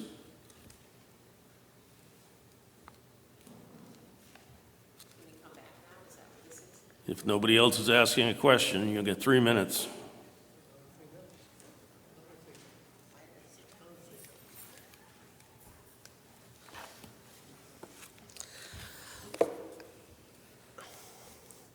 I'd like to address... Name and address for the record for the transcriptionist. Laurie Ortolano, 41 Berkeley Street. I'd like to address some of the comments made by the mayor regarding right-to-knows in the assessing office. He stated that Rick Vincent told the DRA that he spent half his time dealing with right-to-know requests. I feel that that is grossly inaccurate. And he was only here a year, and I certainly have the records. But at that point, right-to-know requests were being handled through the legal office. And Rick Vincent testified in a court case that he was not involved in those right-to-know requests. He didn't review the records, he didn't compile the records, and he didn't have anything to do with them. And he couldn't speak to the responses that were provided by legal. Responses were coming out from legal from the time Rick Vincent joined assessing in December through August of 2019 until Nicole Clay joined, and they started doing some retooling. So I'm really remiss to understand. Also, and you know I complained about this, when I requested property record cards from the assessing office to work on abatements because your office was closed. Nobody could go in, it was renovated, the cards weren't online, you had to email Assess Help. Everyone had to do that. I did get in a court case a stack of emails that went into Assess Help. There were thousands of them. They weren't mine. I had about 8 in there. Turns out there were thousands of pages. Other citizens were accessing it heavily. So when you say I'm the only one writing right-to-knows, I know there's no truth in that because my dining room table right now has 3 feet of paper on it on those Assess Help emails that came in with abatements, and they're not mine. And Rick Vincent was told that he had to process my request to ask for property record cards when the clerk of the city, making 20 bucks an hour was handling that work. Rick Vincent, making $125,000, was required to print my property record cards and send them back to me. I appeared to be the only individual he was required to do that for. And very often he didn't respond and get them back. Why did the city use a chief like that? Why were the rules set up that he had to require that? I think it's a gross misrepresentation when you get to do your table dance on a citizen and then comment is shut down because I ran out of time and I can't defend myself. I really think there's a lot of free speech violations going on in this room tonight. Thank you. Please, let's ask questions on the budget. That's what we're here for this evening. Let's not just give speeches. Laura Cajon, 30 Greenwood Drive. I really would like to know and look you people in the eyes, and you tell me why the administrative services budget is going up 12.9%. We are in a crisis in this country with inflation, and you guys have the balls to hit the department with a 13% increase? I'd like to know why. Well, I'm not sure your figures are correct, but if you saw the slide at the beginning, we grouped City Hall. I've asked City Hall to try to control expenses over the last couple of years. We eliminated some positions in City Hall. And as you see, the budget in City Hall as a whole, which includes administrative services, assessing, IT, personnel, city clerk, et cetera, is up only about, 2.5% in 2 years, over 2 years, so 1% a year, roughly, a little bit more, 1.1, 1.2%. So I don't think, and I've asked, the City Hall as a whole to keep expenses down. I don't think administrative services is up like you've suggested. Last year, I think you should review your figures. I took apples and I compared them to apples, okay? And it's up 12.9%. When the CFO has done the calculation, and City Hall is up about less than 2.5% over 2 years. And you remember last year, and I think some people here complained about it, we eliminated positions within City Hall. We eliminated the position of IT director because we thought it was duplicative. That saved, counting benefits, $175,000 a year maybe, maybe more. We eliminated the personnel manager because we thought that the personnel director, HR director, because we thought that was duplicative. That saved another $175,000. So actually, City Hall's expenses last year went down. I think I'll email you tomorrow, and I took my apples and compared them to your apples, and let me tell you something. The administrative section is up almost 13%, and it adds up to the way you have 3.9%. But of course, that creative accounting where you're not putting the solid waste transfer in there, that kind of really has to ripple through. Thank you. If you look to the slide that we showed, that showed where the various departments are up, and this is directly from the budget. We're just looking for it now. You see that City Hall, over 2 years, is up $389,000 on a base of $17 million. So that is a couple of percent. And that includes administrative services. Those specific numbers are taken directly from the budget. We have about 40 senior people here from city government that are just sitting here. I'm going to insist that you ask a question and not give a speech. If you don't have a question, then I'm going to ask you to sit down. I asked several questions in the first round, but you could only handle one. Ask a specific question. Has information technology expanded the time that emails are retained in the cloud beyond 1 year?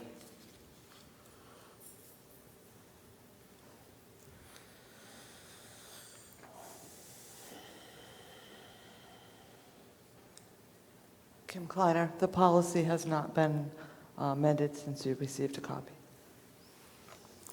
Thank you. I think the policy should be amended because I think from a budgetary standpoint, I was told that the difference in whether you maintain them on the cloud for an extended period of time was minimal.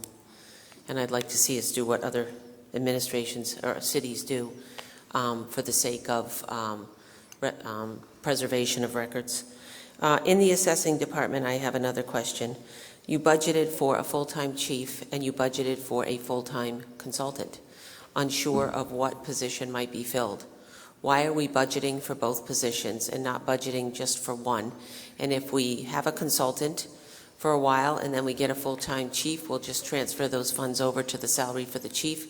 We do these fund transfers often. So why are we funding two of the same positions under two different categories of either a consultant or a full-time employee? They are not the same exact position. So we are currently looking for a chief assessor. We are also currently looking at the city's option for consulting services.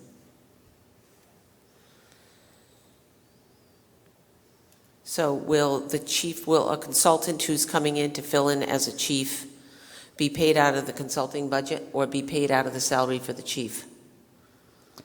A chief assessor who works for the city would be paid out of the salary line.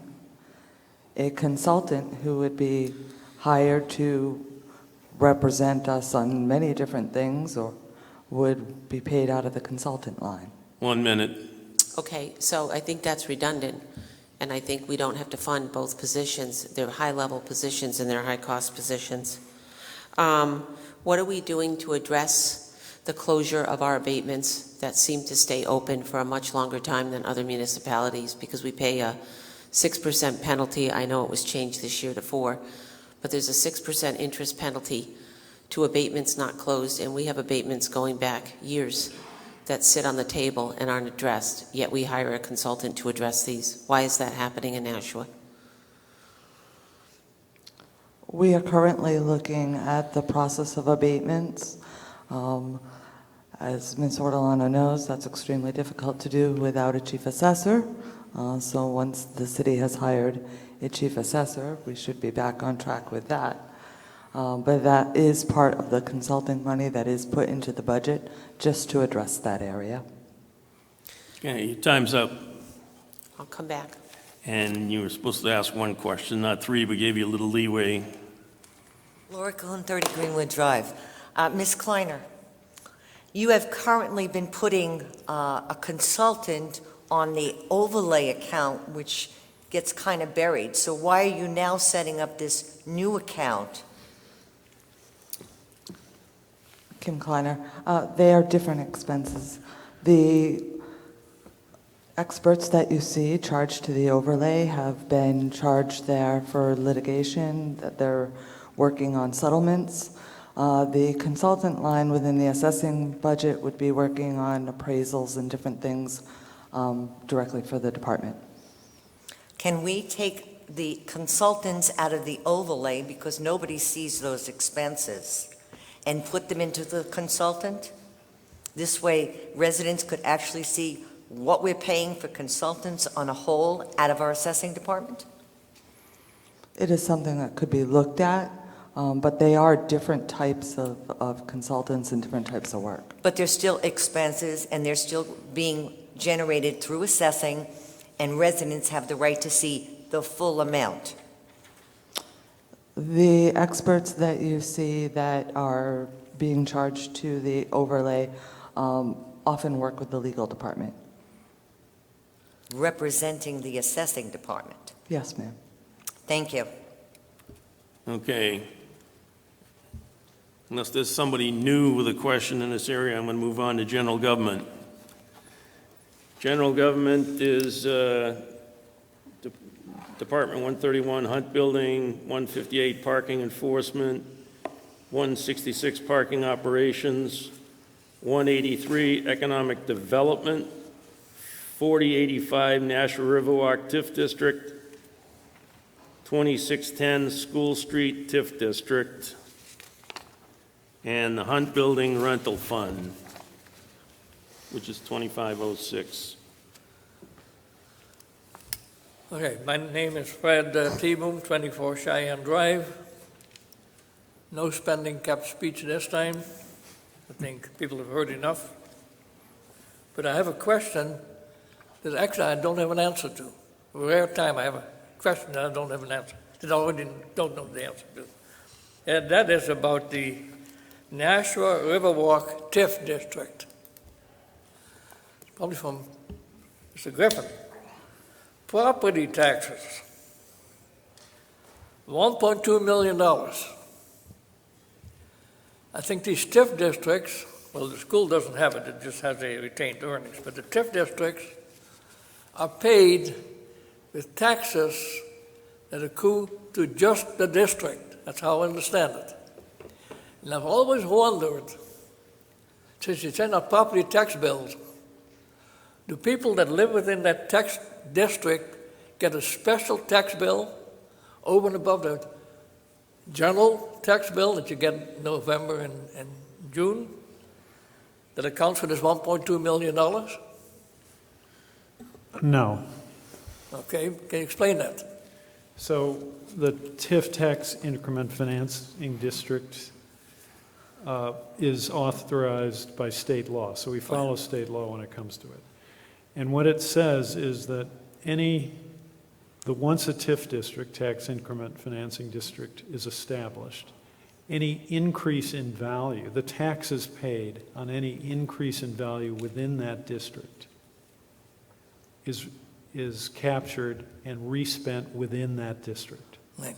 So they pay the same level of taxes. It's just that as values, the point, the sort of the theory behind the state legislation is that if someone improves a building within the district or increases its value, that if you take those additional taxes and reinvest them in that area, it will spur additional private investment. So again, it is, and I think that's happening. But again, they do not pay additional taxes. What's captured by the TIF district is the taxes on any increase in value, like a new building or building improvement or something like that. Well, let me understand it. If I live in a TIF, for instance, name me a development that's covered by this national. You have 1 minute. Let's say it's apartments going up in School Street. And I live in those apartments, I'm a TIF district. Do I pay the same property taxes, property tax rate? Yes. So how does so let me give you the how does actual. 1.2 million get accounted for? The main TIF district we have is around the river to improve the beauty of the natural river and the riverfront.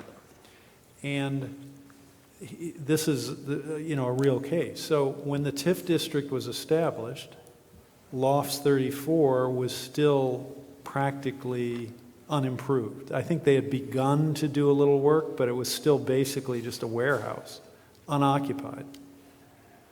Then after the TIF district was established, all of those apartments were built in the former Nashua Corp on Franklin Street. So that increased the value by tens of millions of dollars.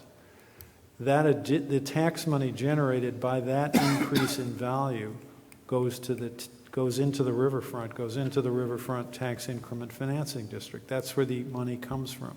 Okay. Over and above the improvements that were made after the TIF district was established. Time's up. You follow that? No. He took all my time on the question. I did take up a lot of your time, but you want the answer. So I'm just going to understand it. Let's say the Nashua Court building, as it was when the TIF district was built, was worth $1 million. Yeah. So they're paying like $20,000 in taxes. They come in, they turn it into apartments. Now it's not worth $1 million; it's worth $20 million. Okay. So there's an additional 19, after the TIF district is established, there's an additional 9, these are hypothetical numbers, all right? Yeah. But there's an additional $19 million of value. The taxes on that additional $19 million go into the TIF district. Is that how's the $1.2 million determined? Is somebody actually try to figure out the difference between if it had been developed and not developed? And yes. Is all that real increases money? Yes, that's definitely, it's definitely precisely calculated. So it's real money. That's real money, yeah. I still don't understand it. All right. That's okay. Yeah, and any other questions on general government? Go ahead. Paul Hutsteiner, 310 Brook Village Road. Would you prorate the amount that you would spend additionally in, say, police-type services for a community like that, and take that as part of that TIF money? You could do that, I believe. I believe that would be authorized. If there were special services provided within the district, I think that would be. Garbage or. Right, but in this case, the riverfront TIF, which is really the most significant thing we have, it's being used to, the additional value that's being generated around the river is being used to pay for the riverfront improvements. And the theory there is that when we make riverfront improvements, it will generate additional private investment, which will generate more taxes. So it is designed to, the state legislation is designed to enable communities to build stronger infrastructure and stronger, healthier economies. Okay.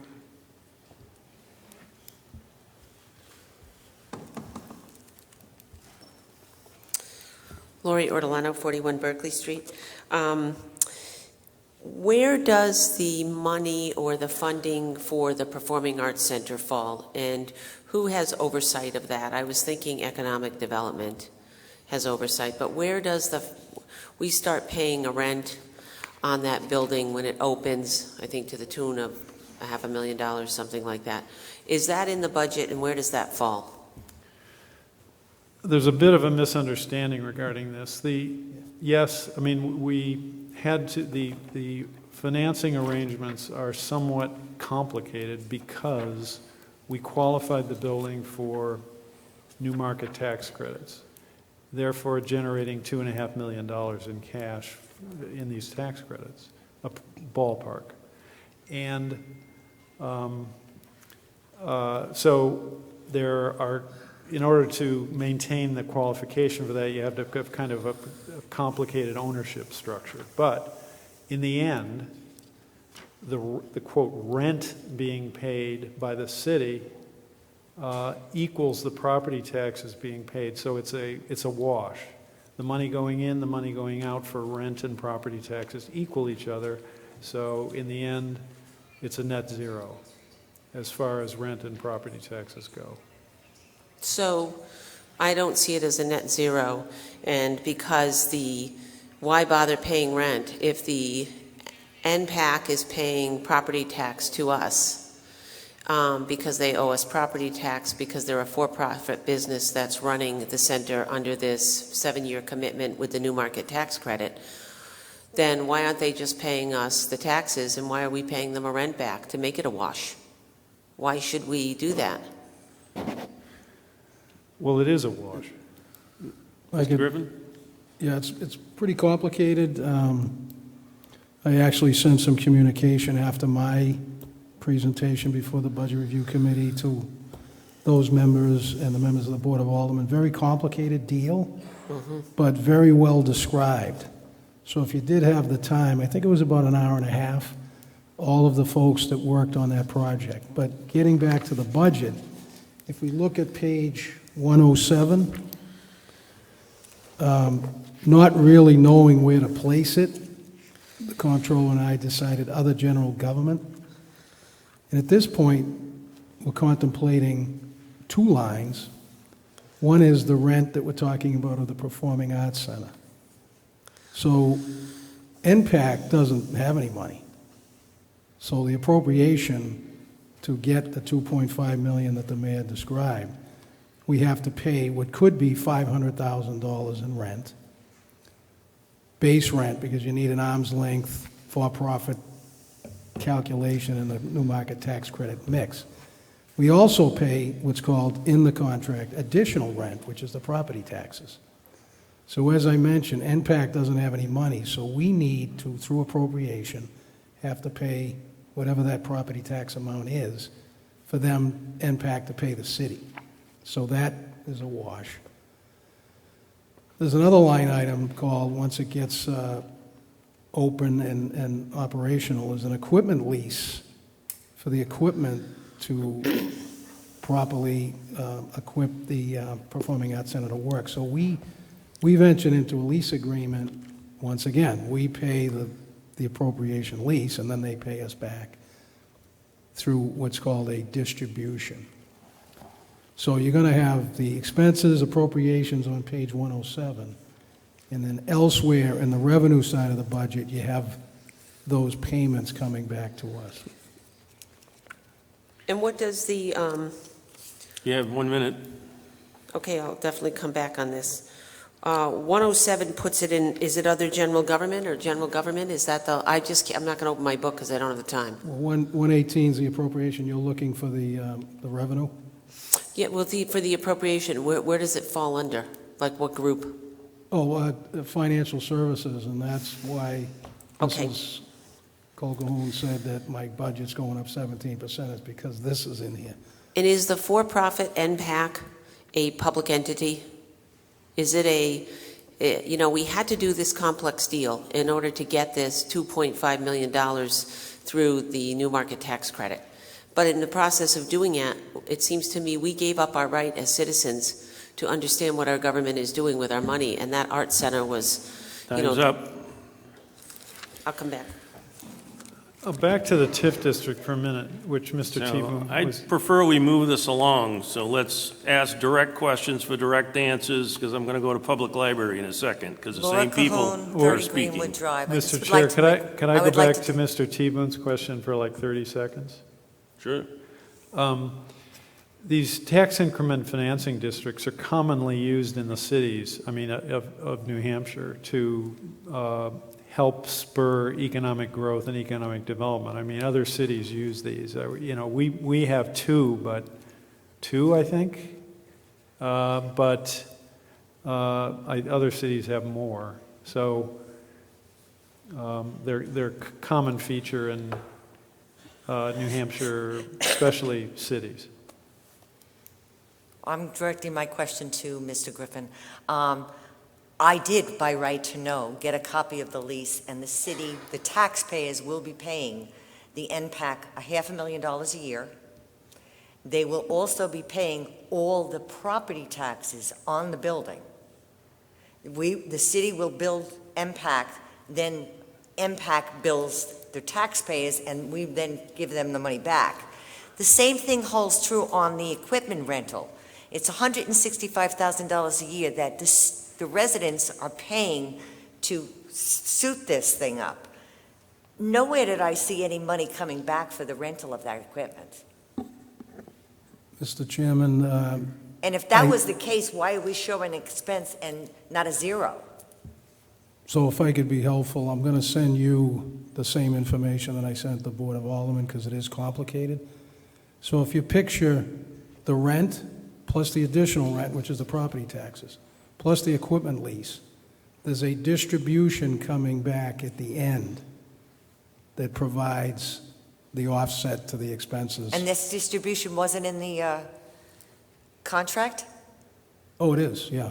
It's in the, there's a pretty decent flow of funds document that I can definitely share with you.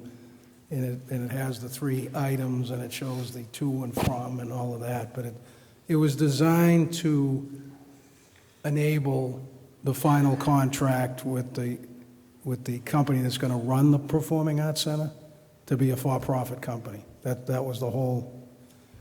The city needed to sell the land, the building, to NPAC.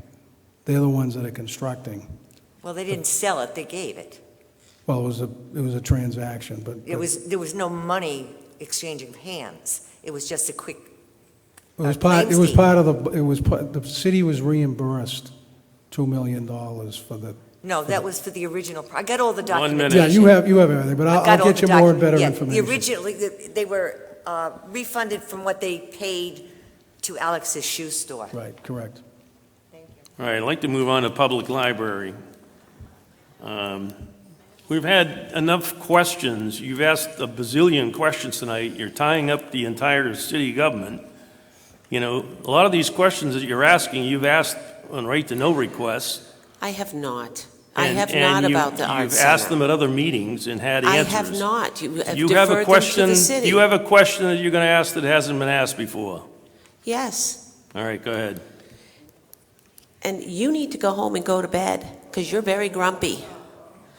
No, you haven't seen me when I'm grumpy. I have.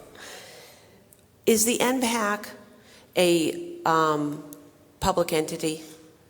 Is that, because of the way the city structured this deal to get the New Market tax credit, how does citizens have oversight of a very large amount of money that is involved in the construction project, as well as funding or moving money into this non-funded entity that needs money? How are citizens able to track that if it is not a public entity governed under 91A? So my question is the impact a public entity governed under 91A?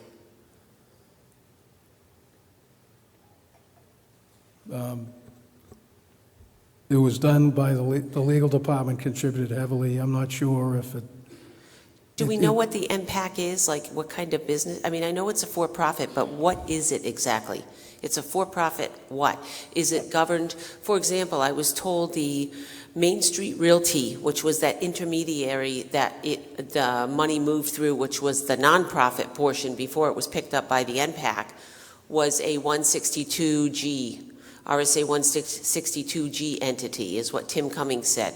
That is a public entity, subject to public knowledge, or you can ask questions about it. Now, the reason I haven't asked these questions is because I've never been able to understand if the NPAC is in fact, is it a 162G? Is it, what RSA governs the type of business this for-profit is? And does the public have any ability to understand? For example, there's a huge construction project going on. We get no updates. 1 minute. Do we have the ability to understand that? Is it in that memo? Mr. Griffin, is this part of the budget? It's part of the budget to the extent that there's appropriations and revenues. Okay. Okay, Thank you. The question, I believe, is you're trying to find out is what, if any, rules govern the NPAC organization that's been incorporated? Exactly. Right. Then I don't have that answer. I've been trying to get that answer for a long time. Thank you. All right, I'm going to move on to Public Library. It's Department 179. Any questions on the Public Library only? I wanted to ask about parking violations. That's not in Public Library, so... Well, it was until the last person was then here. You could submit a request, a question, and it'll be answered. Mr. Chair, the established rules of the meeting said that people can come up until their questions are answered, so there's really no recourse for telling her she can't ask her question. All right, one last question on that area. I don't know if this is a solution. It certainly isn't a long-term solution. But when I looked at parking violation fees, looked like a fair amount of money comes in, and I thought, well, how much money do we spend on the parking enforcement group? So I looked at that. I forget what page I saw the fees on, but it was like $350,000 up through $419,000 something. I forget what page that was, but the administrative costs are on page 279. So unless I've completely misunderstood, each person, and there are only not quite 4 people, are generating over $100,000 in fees. So as a short-term solution that might actually help my neighborhood temporarily to encourage people not to park in the wrong places, perhaps we could generate for a year more money by enforcing parking and at a fairly low cost, since we're not paying the people on enforcement anywhere close to what apparently they're bringing in on fees. So just a suggestion that might be one way we can add money to our budget inexpensively, solve illegal parking problems that, at least in my neighborhood, we see around Roby Park all the time, and make it a short-term goal, because certainly we don't want to be punitive for a long term, but it might teach people simultaneously how to do a better job at using parking lots. And 1 minute. that sort of thing. Just a suggestion. Also, one other suggestion, I heard you say, Mayor Donchis, that these assessing issues are difficult because they're hunting for what the question is in the document. It seems like an obvious and easy solution, to my mind, would be to have a form, that you submit it with a form and the request of what you want is written in a specific spot, and that would speed up your process. Well, that would be great, but the law doesn't allow that. You have to fish through any communication to try to find out, even if it's on page 6, if there's buried in a paragraph a request for a document, you've got to find it and comply with it. It doesn't have to identify itself. You can't require a form. You can't. That would certainly make things. You can't speak No. from that far away. Nobody's going to hear you. No. So, public library. Any questions on the public library? Seeing none. Financial Services Division, 118, Other General Government, 126, Financial Services.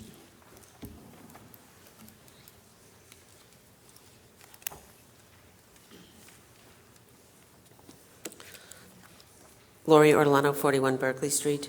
Since the money that Mr. Griffin discussed with the NPAC, or part of the budgetary items, are covered under financial services, I guess I'd just like to make a statement on this, and that is when you set up an entity like NPAC, and it's such a complicated process, and the understanding of how that entity exists, who controls it, who's on the board,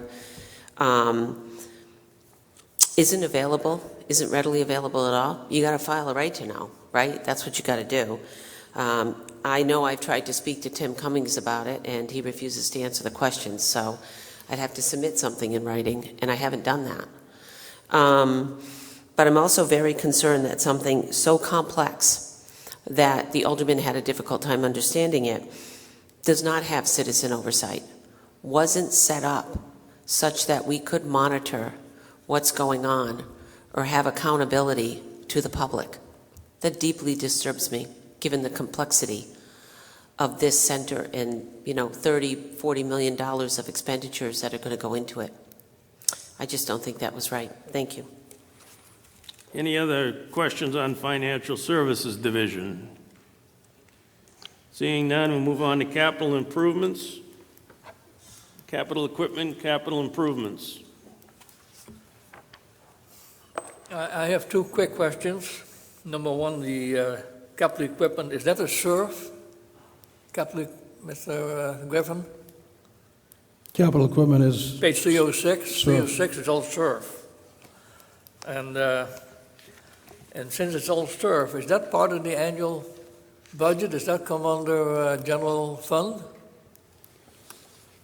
Mr. Chairman, John Griffin, CFO, Treasurer, Tax Collector. The page 306 that Mr. T-Broom referenced, that's the slate of vehicles that proposed to the Board of Aldermen to approve.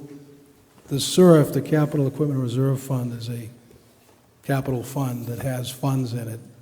Yeah, I understand that. It's already been appropriated. I'm just asking, is that SURF, that figure, is that 1.2 million, 1.27 million, is that part of the annual budget? So the 1.2 million that the title is funded by bonds? Well, I'm looking at page 306. Right, so the total required funds, the total cost is 3.567.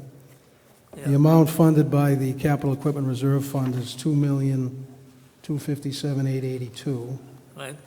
The items that are listed under bonding to include a fire truck, a dozer, those are going to be bonded once approved by this body with this budget. What about the others? Which one? Well, the whole bunch, fire, police, park and rec. They're part of the budget. They're funded out of They're funded out of the Capital Equipment Reserve Fund as 1 part minute. of this budget. I think the way to explain my it question is, is- there's a capital equipment reserve fund, and there's a transfer made into that fund every year. And usually at the end of the year, there's a remaining balance, which then is carried forward to the next year, and then the next year, there's an appropriation into the fund. And as part of the budget, this list that you see here on page 306 with many pieces of equipment, police, fire, public works, et cetera. Half a minute. Those purchases are approved from the reserve fund by the aldermen, by the Board of Aldermen, when this budget is approved. Is a transfer covered through the inter-fund transfer account?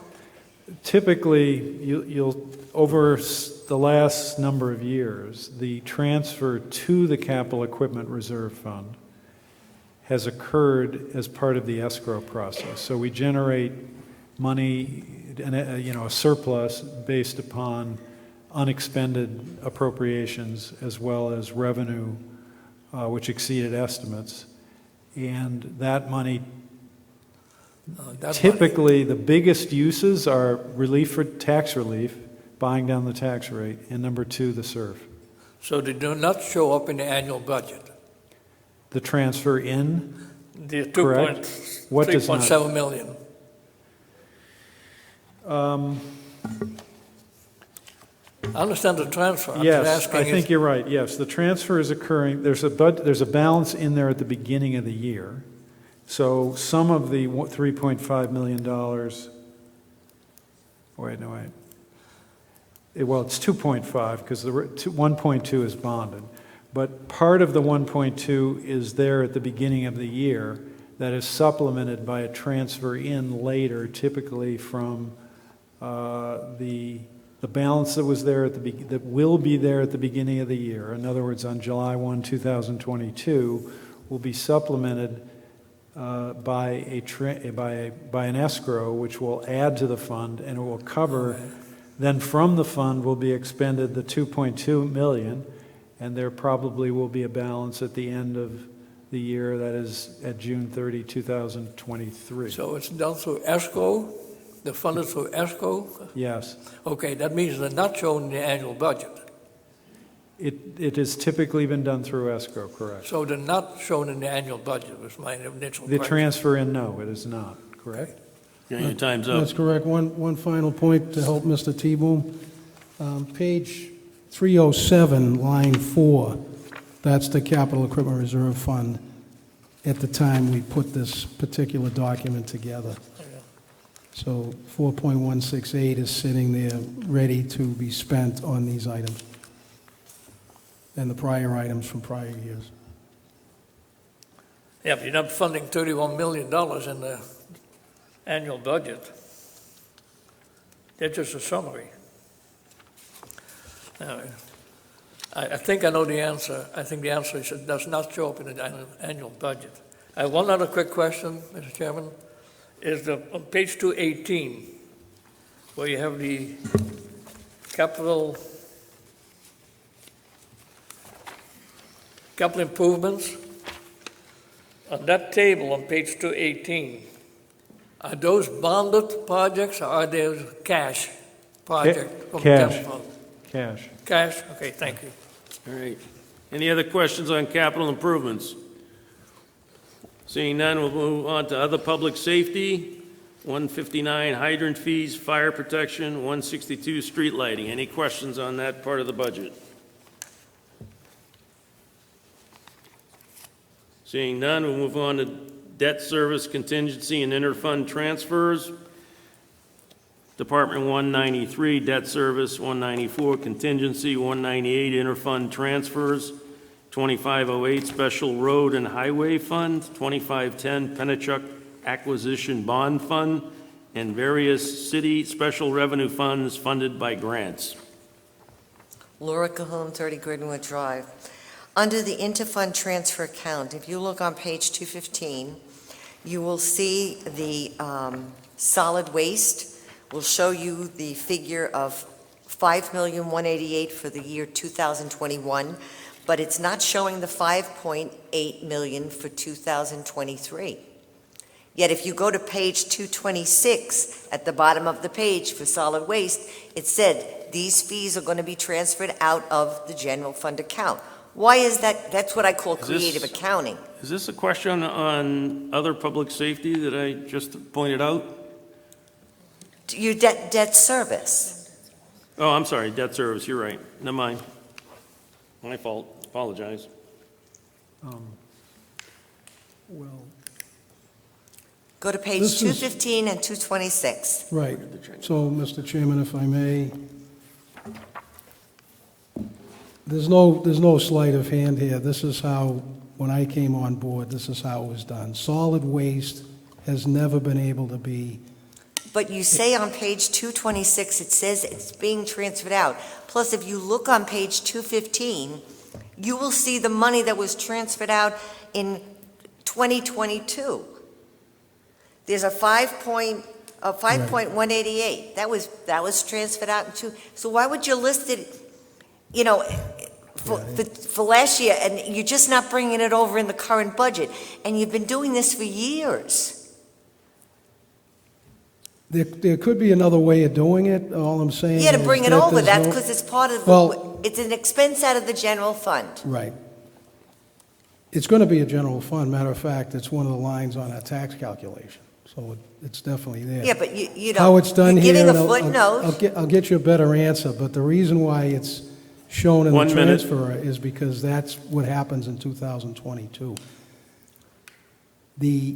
If we put it in the proposed budget,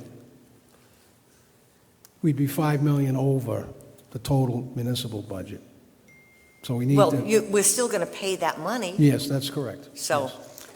And please let him finish, and don't be rude to interrupt people. I have to give you the time.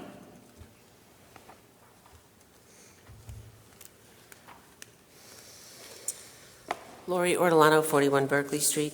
I have a question on the interfund transfers out.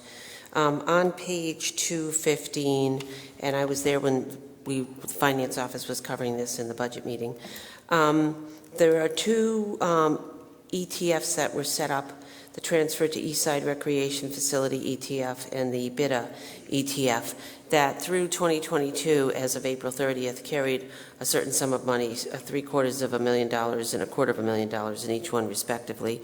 And then in 2023, they're blank. Has that money been removed, or was it spent, or are those carrying over into 2023? What happened to that money? It's on page 215. Right, I could answer that. So we only transferred one time, Okay, so we're not going to do it again, but what I want to get for you is the page number of the trust fund that will show the 750 and the 250 in it, which is on page 307. okay.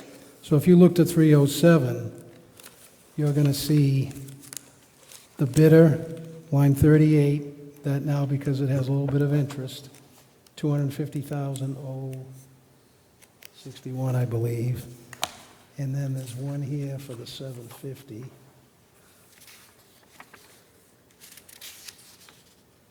See if I can find it.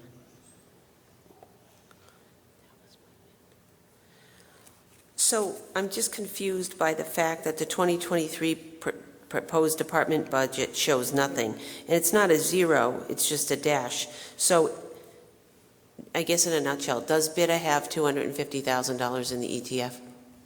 It has 250,081. And that is continuing, they're continuing to have that amount of money? in They the have ETF? that money, and they haven't spent anything yet. 1 minute. But one final point on a dash means a zero. Okay. A dash is a So zero. where that came from is when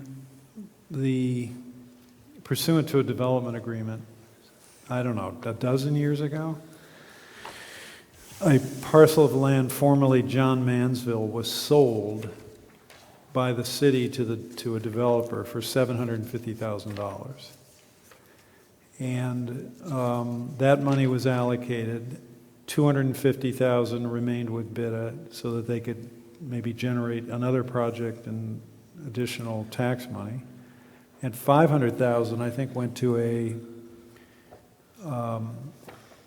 fund dedicated to recreation in the neighborhood where the land was sold. So that was, money that came in from outside of the city dedicated to those two purposes. Okay. Half a minute.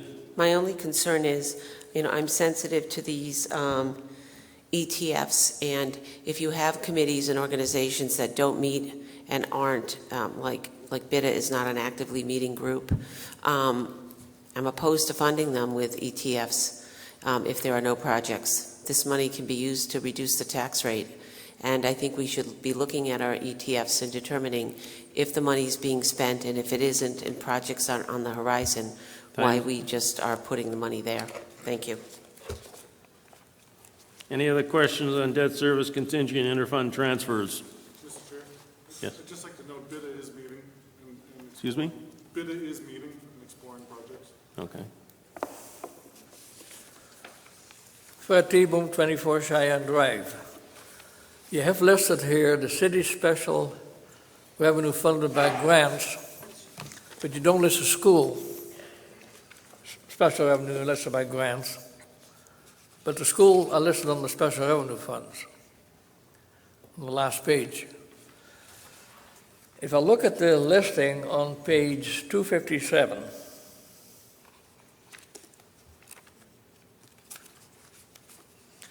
if that is a special revenue fund, and I said grants should not be in this budget, but if it is a special revenue fund, then it needs to be accounted for. Special revenue funds are funds for a very specific purpose, the non-lapsing, for a specific purpose, funded by a very dedicated and specific source. If you look at the special revenue funds, they all have a little story to tell. The revenues and appropriations. Nowhere do I see in this table on page 257, the same applies to the school. You might as well get it that one, which is another lengthy table. You got $21 million of various grants. Some are estimated. I think they're all estimated. But there's no accounting. Now, if I went to the DRA and said, the city of Nashua, and this was CFO Griffin, because I disagree with what you're doing. And I disagree with Attorney Bolton set this whole thing up about a year ago. But if I went to DRA, and I do that, and say the city of Nashua has established a special revenue fund, but they do no accounting. Why not? 1 minute. There is accounting, it's just not shown here. You're supposed to show revenues and appropriations, how you come in and how you spend it. If you look at all the other special revenues, they all have a story to tell. If that's the answer, that's totally unsatisfactory. And we're going to deal with that grant a lot more. So I may want to go to the DRA and ask them, why is Nashua not accounting for special revenue funds? Mayor, this is for you, not really for CFO Griffin. Any other questions on debt service contingent and interfund transfers? Lori Ortolano, 41 Berkeley Street. I just want to address here, because I don't know where else to address it, the spending cap, because this debt service and these grants are part of that issue, especially with bonding. I don't understand why the grant money's in there, and I listened to this discussion from the mayor where he seemed to concur that he doesn't think the grant money should be there. However, the legislator, the language in the bill is forcing him to do that. I would disagree on that from a couple of positions here. Do you have a question? Where can I have a discussion about the spending cap? This is not on this particular part of the budget. Where is it? We addressed spending cap earlier in the evening. No, Fred just came up and started with it because he chose to. It really wasn't, he opened it and he was given the floor to do so. You didn't have a special spot for it. So where am I supposed to address it? So the spending cap is determined by the city. It's not part of the budget in that what we're going to budget and spend either, falls within or doesn't fall within the spending cap. And the definitions that we've had on the spending cap is we're way under. So if there are any concerns about the spending cap, I don't know where you address them, but I don't think you're going to have any answers here. So. Well, with all due respect, Alderman Dowd, you're the one who said that your questions on the spending cap could be answered at the hearing. And you told us to take our questions to the hearing. And we had questions at the beginning, and they were answered. That was one individual. Because I didn't come up, I lost my chance. It wasn't in the budget. It's not part of your sheet. Just because Mr. T-Boom chose to address it as the first line item, I forfeited my chance to address it because he addressed it in the mayor's office? That's not right. Do you have a specific answerable question on the spending cap? Yes, I do. Then ask the question. Why are we duplicating debt service? Debt service is accounted for in our budget on a regular basis. But then we turn around in the spending cap and we list all the bond debt as part of the spending cap to account for. How is that not an act of double accounting? And I'm particularly concerned with the list you gave the board at the meeting when the spending cap discussion was done, looking at money that was being reallocated from the Broad Street Parkway, I believe to do some lighting initiatives, LED lighting initiatives. We had a bond for the Broad Street Parkway. We've paid debt service on that bond. We've had extra money, so now we've reallocated it to a project, and now we're putting all of that bond money down. Your time's up. I'll let him answer the question. Do you follow? The question, if I understand it, is why are we putting, and I'm going to call it appropriations, all appropriations in the calculation, and I described earlier, nothing on the spending cap excludes it.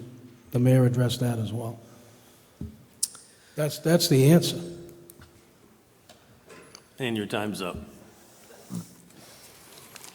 We're going to move on to Public Works and Engineering, Department 160, Administration and Engineering, 161, Street Department, 177, Parks and Recreation, 168, Solid Waste Fund, 169, Wastewater User Fund. Are there any questions? Yes, Christina McKinley, 6 Southgate Drive. I opened with a comment that the mission statements helped me understand what the roles were for all of these departments underneath the Public Works. And I made note at that time that there is nothing in any of these mission statements that is devoted specifically to green space. So I'm asking the question, is it possible, Mayor Donchis, that green space is important enough in our community that we could realign some effort and people from the existing departments to focus specifically on that? I think there are different skills connected to people whose expertise is asphalt and wastewater and sewers, people whose expertise is ballparks and baseball parks and soccer fields and those kinds of things. I just think that there isn't anyone amongst here, and based on the mission statements, it would indicate that, whose real focus is on green space. And let me remind you that we've spent an awful lot of time in the last 2 years with people locked down so that ballparks, teams weren't playing. The green space, as an abutter to a green space that is now being kind of destroyed, I can tell you they wander into my property delighted to be able to be outdoors and quietly 1 either minute. on their own or walk their dog or something. Is it possible to create some people from existing expenses who could focus on green space? And recognizing also that trees, if you look up almost anybody who's interested in climate, they will tell you the more trees we can plant, the cleaner our air is. So taking trees down just for more ball fields seems wrong. Well, I certainly agree with you regarding the importance of green space and, maintaining and establishing everything we can, realistically there. I mean, there is the statement, there is this. The Parks and Recreation Department maintains over 900 acres of parks through the city. The Park Rec strives to provide a variety of quality, self-supporting recreational and leisure programs for all ages. Now, I'm not sure that the effort to find more green space is really within the Parks Department. It's as much within community development. For example, there are, conservation land, 400 or 500 acres down near, not right next to you, but down in the southwest, Udicki Farm. That was really initiated and by, the Board of Aldermen, but also by the Community Development Division. But the quality of the parks, the quality of the green space is very important. You are correct that parks is understaffed. Of course, we're receiving criticism, we're spending too much money. Parks only has 17 people. It should have it should have more, no question, but that would involve spending more money. Well, I wasn't suggesting adding people. I was shuffling some who are focused on something other than soccer fields and baseball fields and that sort of thing. We'll try, but 17 people maintaining, you just hit 900 acres of parks. That is a big, big task. And so it is hard for them to, I get the point and I appreciate and basically agree with it. So but you would agree that, just explaining what they're up to. Okay. Would it you is agree, hard though, to. that their focus is more on organized sports than their focus is on maintaining the 900 acres of parks. But is it primarily on organized sports as opposed to people's ability to be out somewhere in the forest and do what they want there? It is not. It is both. Certainly we have. I don't see that, but okay. Your time's up, but I will tell you that the Conservation Commission is teaming with the School Building Committee and we're working with them on the plantings at both of the new schools, all the schools actually, but two of the major schools. So the Conservation Commission is deeply involved in that. Our biggest part. Just as a comment, it was a comment from the Conservation Committee that brought this to my attention, that it is at least someone's opinion on that committee that the focus in Nashua is on organized sports in terms of parks and recreation, not on green space. All right, time's up. I would say the focus is both because we have, thousands of kids involved in Park Rec, 2,000 kids playing soccer, I think.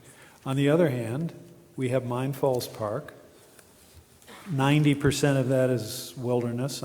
There's several soccer fields, but we have Greeley, which is basically split between, probably most of Greeley is green space, a couple of soccer fields and some tennis courts.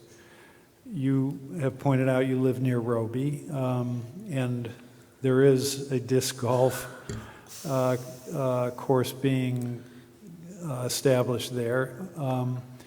But but other parks are just purely green space, and they have no recreation within them. So depends on the park. I'd say, I get the point. The green space is very important, and if we can, I think we should establish more and maintain that we have, as the best quality possible.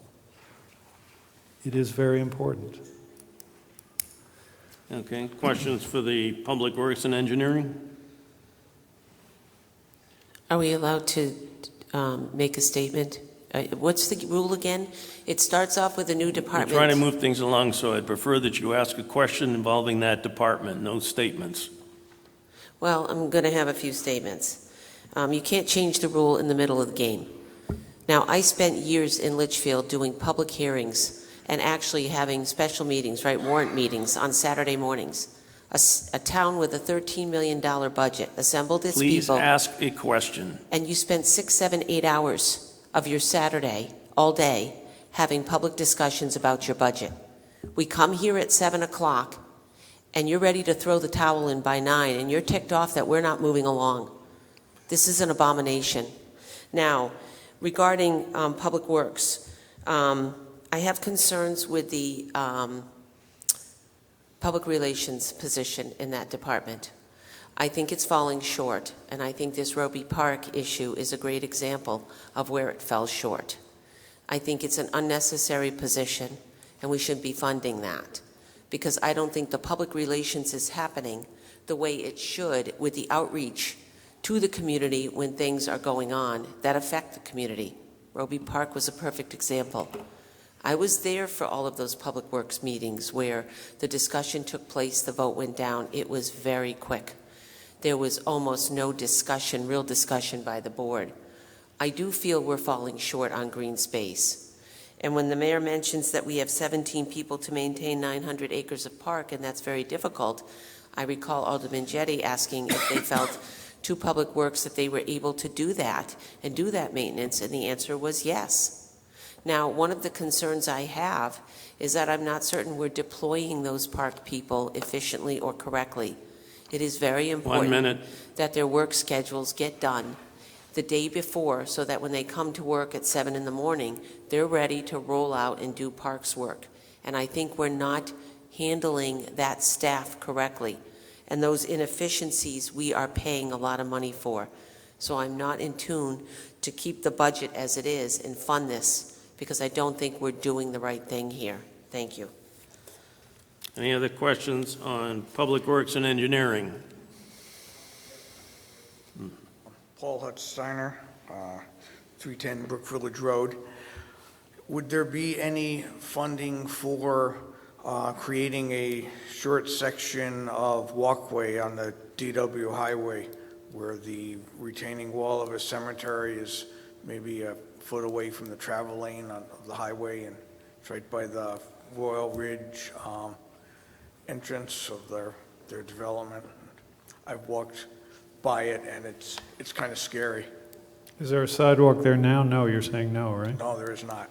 And you'd kind of have to make something elevated to go over the retaining wall of the cemetery unless you wanted to cut into the cemetery. We could have Public Works look into that. Lisa Photo, Director of Public Works, is here, along with Dan Hudson, the city engineer. They could check that out. Yeah, thanks. And they are listening. Okay. Seeing no other questions on Public Works and Engineering, go to Public Safety, Fire Department, Department 152. Any questions on the Fire Department? Seeing none, I'll move on to Community Development Division, 153 Building Inspection, 155 Code Enforcement, 170 Hydroelectric Operations, 181 Community Development, 182 Planning and Zoning, 185 Sustainability, 109 Civic and Community Activities, and 186 Transportation. Are there any questions on that division?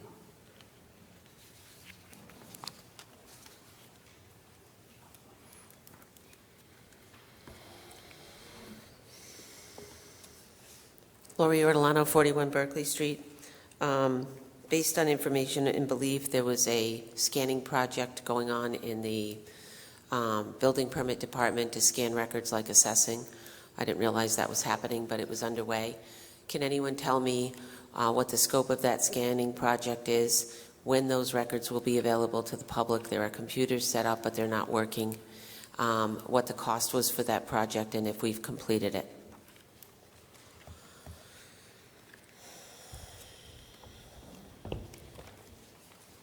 I believe Director Sullivan will answer that. Matt Sullivan, Community Development Division Director. The scanning process that's underway currently within the building department is what I would refer to as an incremental scanning process. It's something that we are undertaking with our existing staff to digitize records as they come in, particularly for new permit applications. As we actually go through that process, and speaking specifically to the question and our use of CivicGov, which is the customer portal for permits and inspections, we're focusing our effort right now, again, on process moving forward and new applications. Currently, there's no funding available to actually resource a historical scanning process for existing records that exist within the building safety department, and so we have not funded that as of today. Speaking to that same effort within the planning and zoning department, we actually do have a current part-time staff person who is digitizing old site plan and subdivision records, as well as incrementally moving through all of our minutes and applications as well. But currently, there's no dedicated funding within the building safety department for that scanning project. It's something that current staff are undertaking as we go.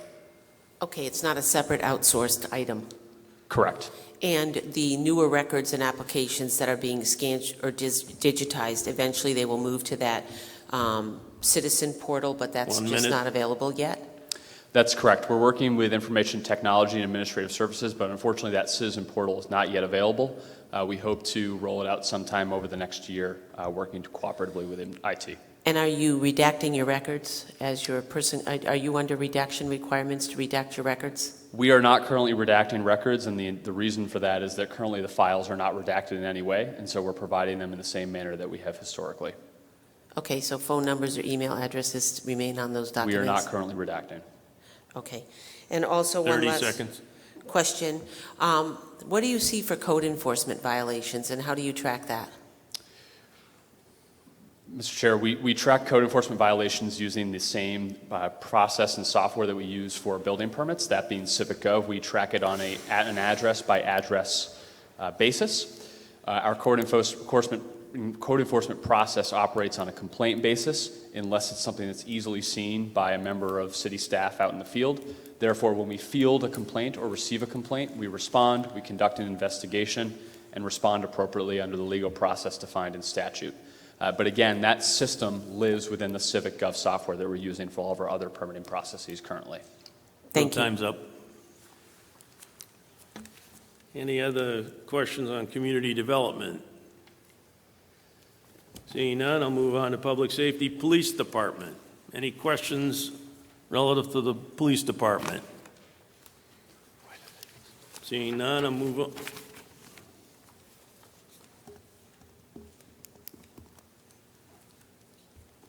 Lori Ortolano, 41 Berkeley Street. I have just a quick question. I'm wondering how many DARE officers or how many officers we have that cover our public schools in Nashua, and I'm wondering how we handle, how we document fights or issues in the schools. I'm concerned about the high schools because they had to cancel the F block. And, Chief is here to answer the question. How is that documented either by the school district or the police department? And then I have a couple other questions. Kevin Rourke, Chief of Police. We currently have 2 school resource officers, one at North, one at South. And if there is an incident at the high school, the school resource officers are responsible for documenting it. And I'm wondering, I know at one point we had a fully staffed police department. We had all the positions filled, and I know that's sort of a rarity. Where do we stand now with staffing and filling positions for the department? Last July, we were at full staff at 179. Right now, we're between short 10 or 12 officers.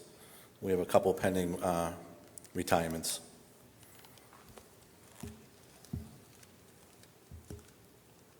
And I know last year a lady addressed the overtime budget and the amount of money that's put in overtime versus regular staffing. And I'm wondering if we could get a little bit of information on what's going on with that overtime budget, where we stand on it, what is using that overtime budget, where does money come from if you're investigating a homicide, have you seen more incidents of that kind of thing. Are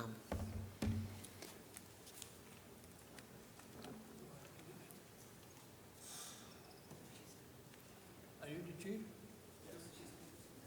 What? Oh, you're going to answer. Karen Smith, business manager. The overtime budget is funded at what would be about $25,000 a week. Our overtime runs anywhere around $40,000 to $45,000 a week, depending on how our activity is, depending on crime or coverage. So basically, the budget is set up for overtime into 4 categories. We have training, we have overtime, and we have investigations, and then we have another account which would be more of a miscellaneous, but all related to overtime. So basically, the way our payroll is set up is to have the overtime underfunded and then offset by the payroll account.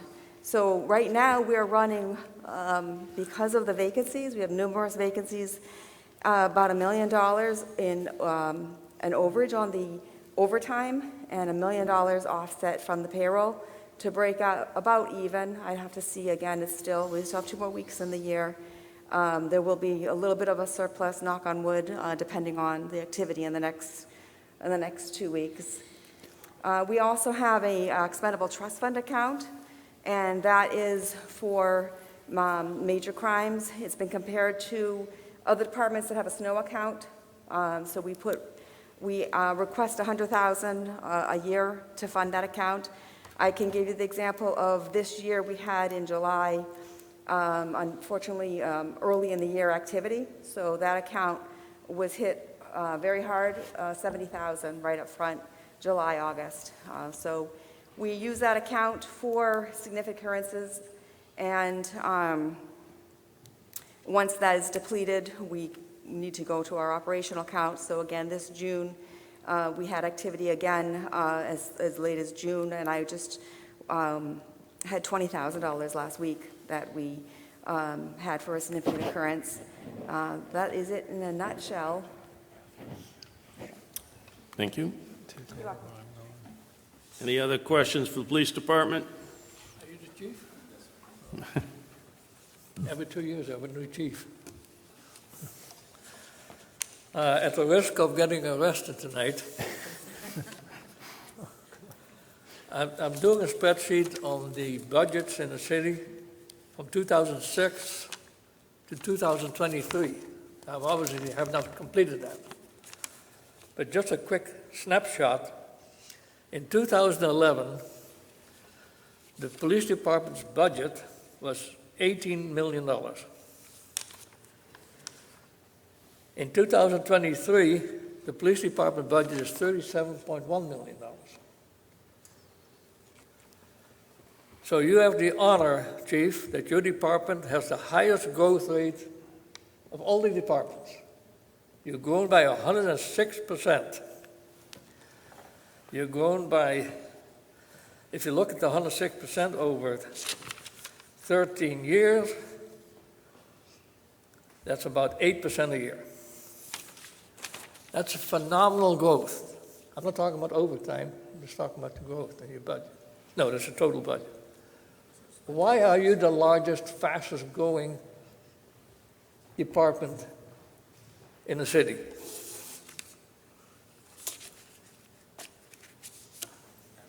Don't arrest me. You don't. That's a problem. The departments that have union contracts, school, police, fire, and public works are the fastest growing departments in the city. The departments, the general government, like parks and whatnot, they're actually coming down. Mayor Donches is correct. They're coming down. While these other three, just growing 1 minute. mushrooms. You don't have an answer. I think, Mr. Chairman, you start cutting these budgets. Everybody, we got needs. Well, my friend, taxpayers have needs too.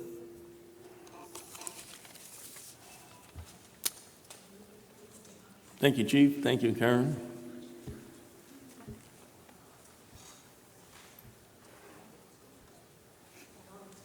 Any other questions on police?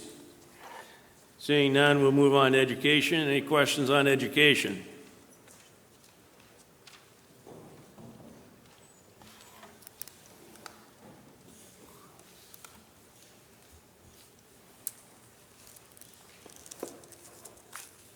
I'm sorry, Mayor Don just isn't here Name to hear and address this. for the record again? Christina McKinley, 6 Southgate Drive.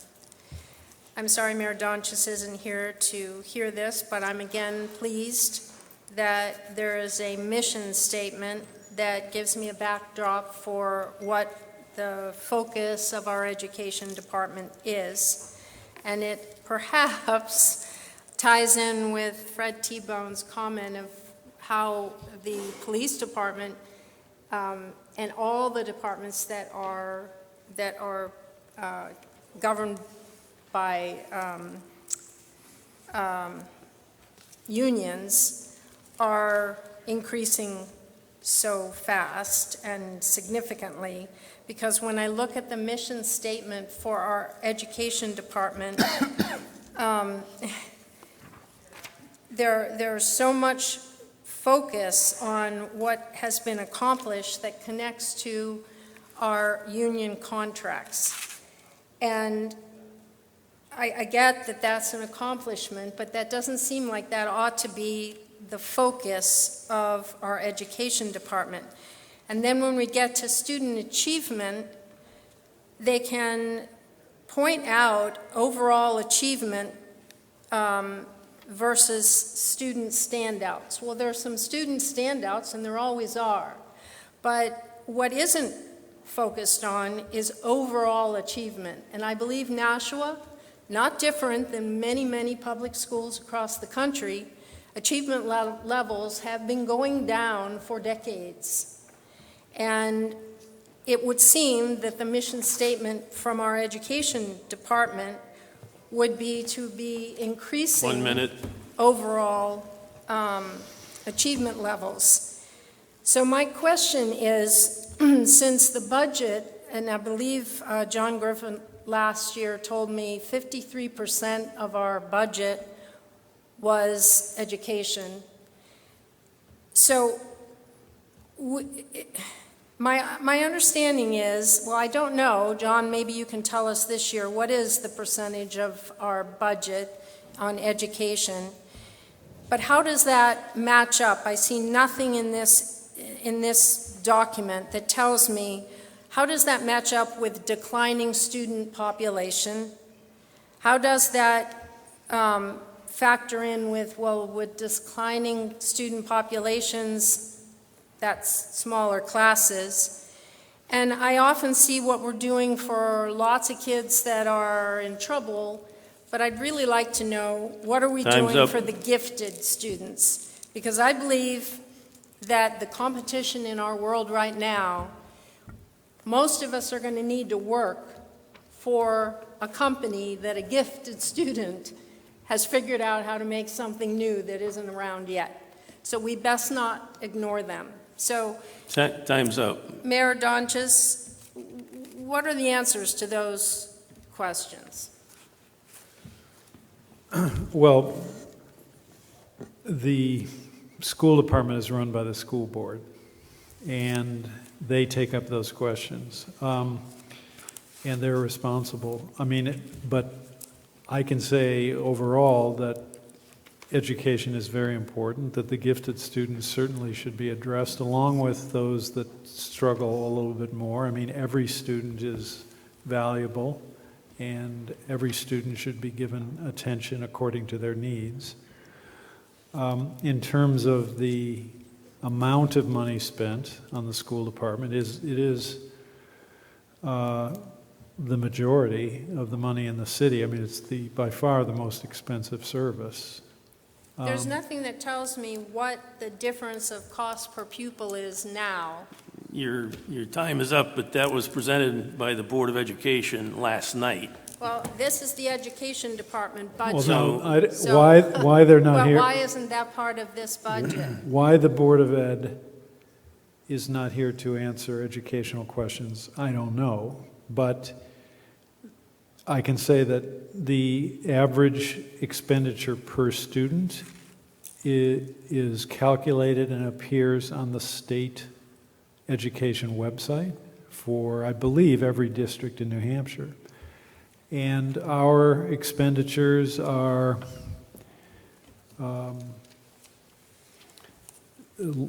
less than many, which you could either criticize or praise. I don't know, but I think it's $15,000, $15,000.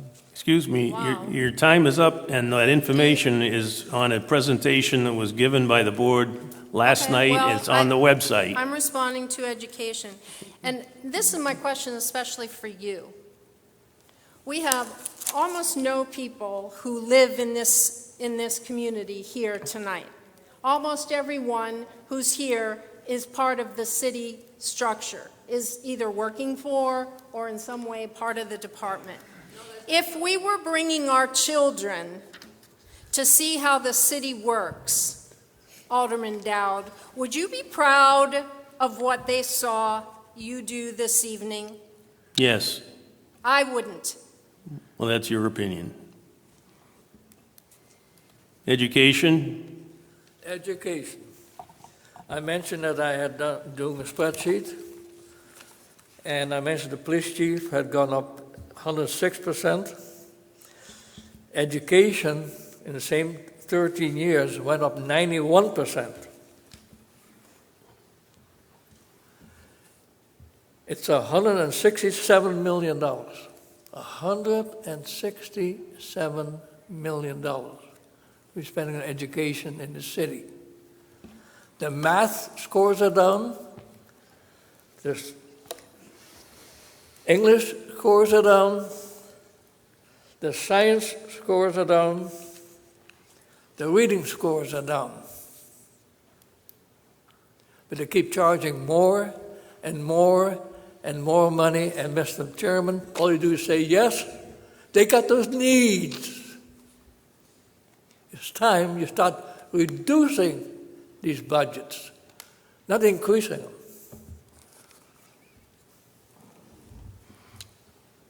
Any other questions on education?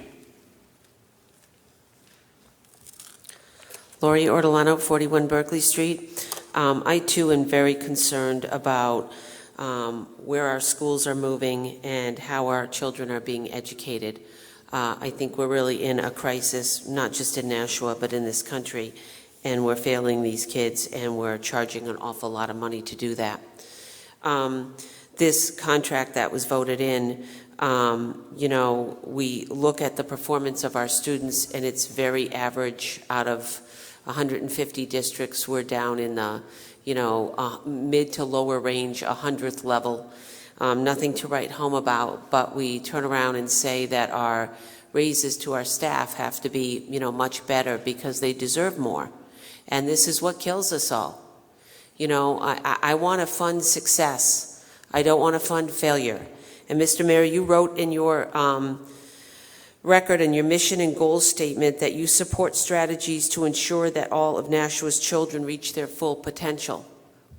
This falls right in line with Christina's question about what we're doing to get kids to their full potential. Exactly what strategies do you support? Is that a question for the mayor? Well, again, I don't run the school department, but what I support is an excellent education for every student in every school every day. Now, I think our teachers do a very good job. I mean, the scores across the country are down. I don't think, I think our schools are doing a good job by and large in educating Nashua's children. I'm also very concerned that we were a district that was closed longer than most any district in the state when it came to COVID. And the consequences of that was perilous on our kids. The catch up and the loss in education is enormous. And Nashua is affected by that more than other communities. There was another question I had regarding education. The school district had to cancel the F block in high school. The F block is the block where students can go and rotate through the building to speak with teachers, students who need and want support in tutoring, to assist in any subject matter that they're having difficulty with. They had to cancel F block in the high schools because the fights were so severe they couldn't let the kids go through the hallways. You know, that's a real loss to public education. And our teachers are being paid for these tutoring services that can't be delivered under an entire 90-minute block because we have safety issues in the hallway and we can't let our students move through the building. Time. I think that really affects the quality of our education, and I think we're missing something here. Any other questions on education?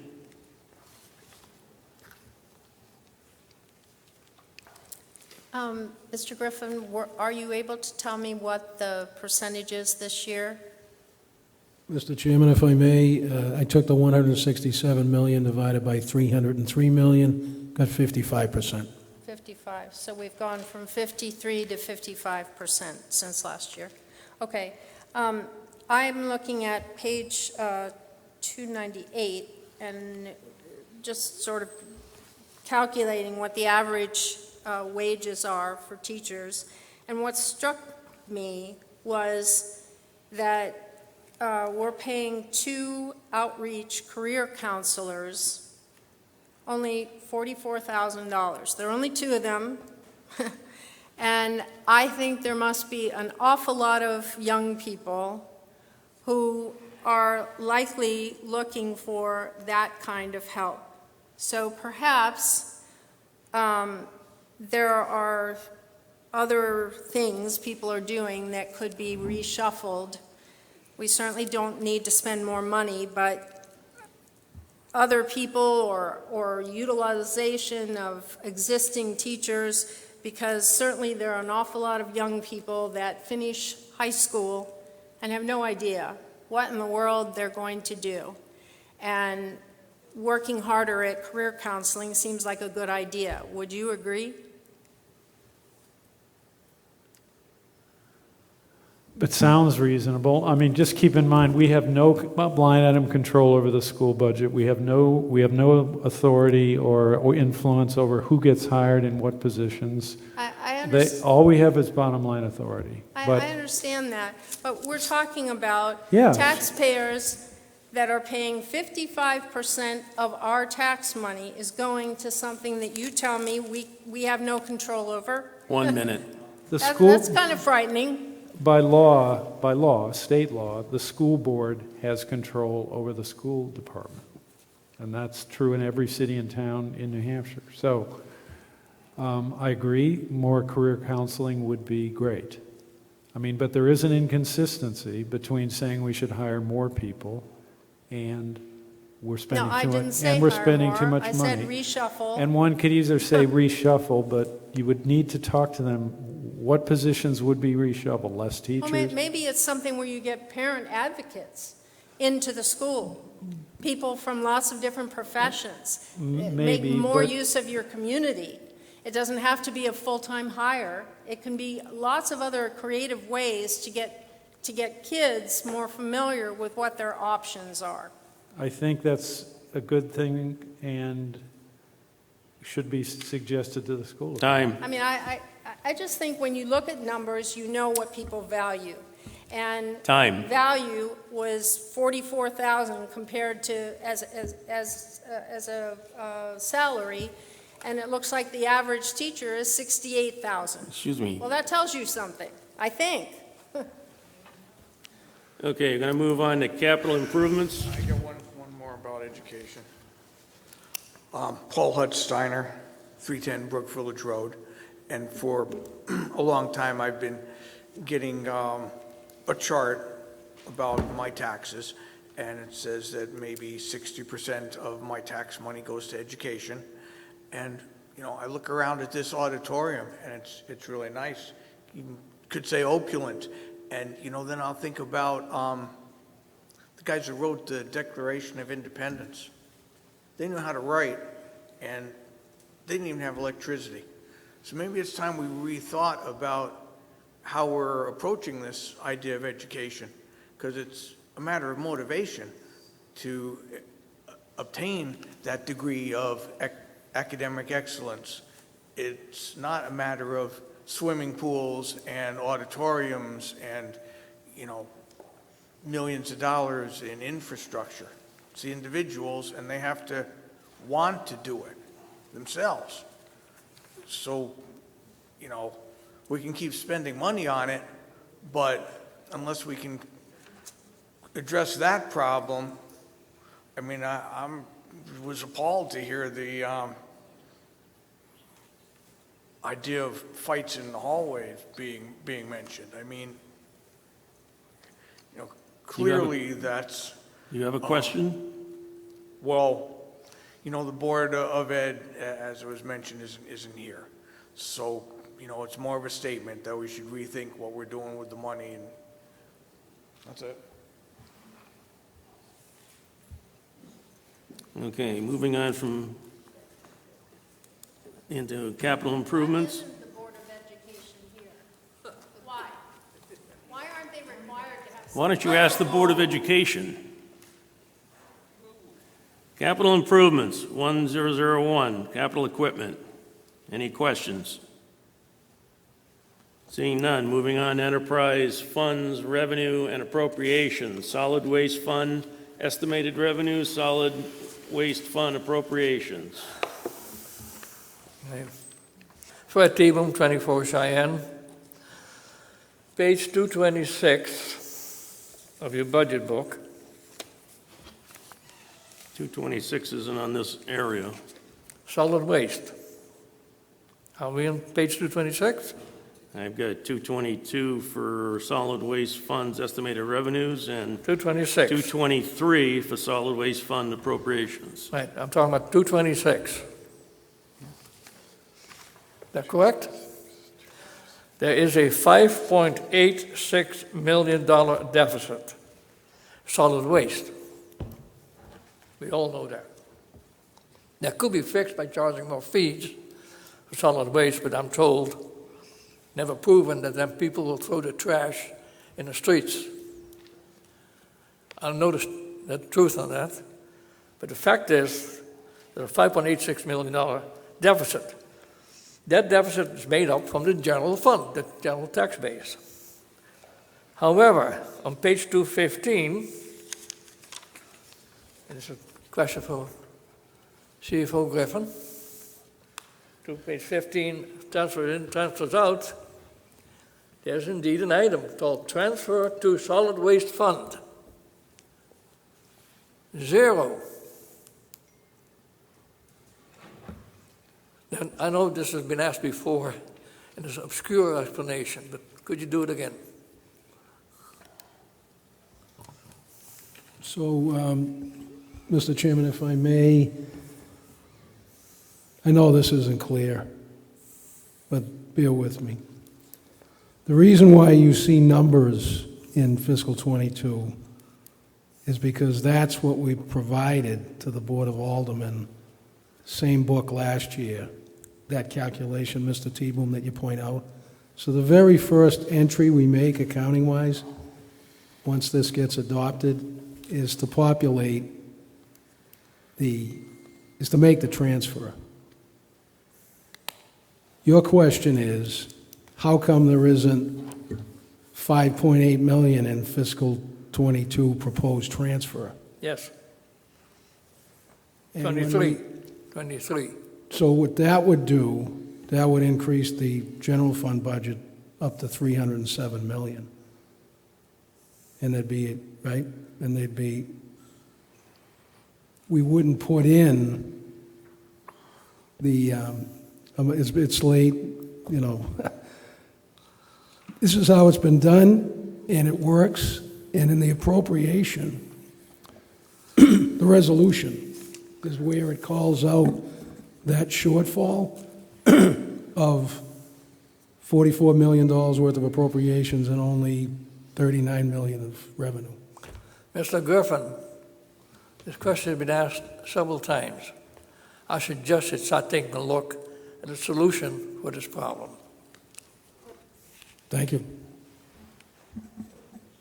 Any other questions on solid waste, estimated revenue, solid waste fund appropriations?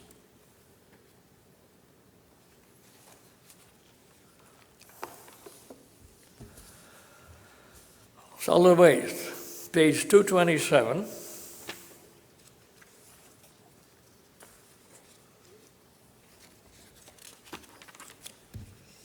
There's a table of projects funded by bonds, 7 million. Is that cash or are those bonds? On page 227, 227. projects funded by bonding. That's going to be projects funded by bonding. Okay, if the project's funded by bonds, why don't you do what they do in the city's debt service? I think account 75, 74 or 75. This is the point I made about the spending cap, 3 hours ago. The annual budget only deals with interest and principal payment for the current budget year, in this case 2023.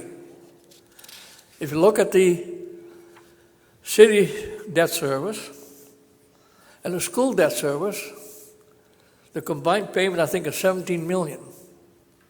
But the bonds are, 100 million? Left over? 200 million left over? I didn't even look at it, frankly. So you're handling wastewater different than you're handling the city. And I need to understand why, because it makes no sense. And it inflates the budget for solid waste, because if you only count interest and principal, that will come down by, probably $7 million this year. Can you explain that? 1 minute. Solid waste and wastewater, we want to appropriate in this budget the debt service, the bonds that are going to support the capital in solid waste and wastewater. Yeah, but why are you handling it differently than the city's bond payments? We haven't done it. We don't. You haven't done it? We bring in, as you know, the resolution for allowing the mayor and the city treasurer to issue bonds during the year, which is a capital appropriation, is a supplemental appropriation. If we knew exactly at the beginning of the year what we wanted to appropriate in that regard, we'd put it in the budget. You don't? What's the interest rates on these? What is the 20-year, are these 20-year bonds, 10-year bonds, 5-year bonds? Then you would know exactly what they are. I don't even know if that's a question. Yeah. You need to start taking a look. I don't know. Time's up. There used to be a public, I don't know if photo is still here, but there used to be for that used to be the accountant for public works. You need to have a long talk down a short pier with that accountant. Next item is wastewater, 6,200, wastewater fund estimated revenues, 6,200, wastewater fund appropriations. Are there any questions?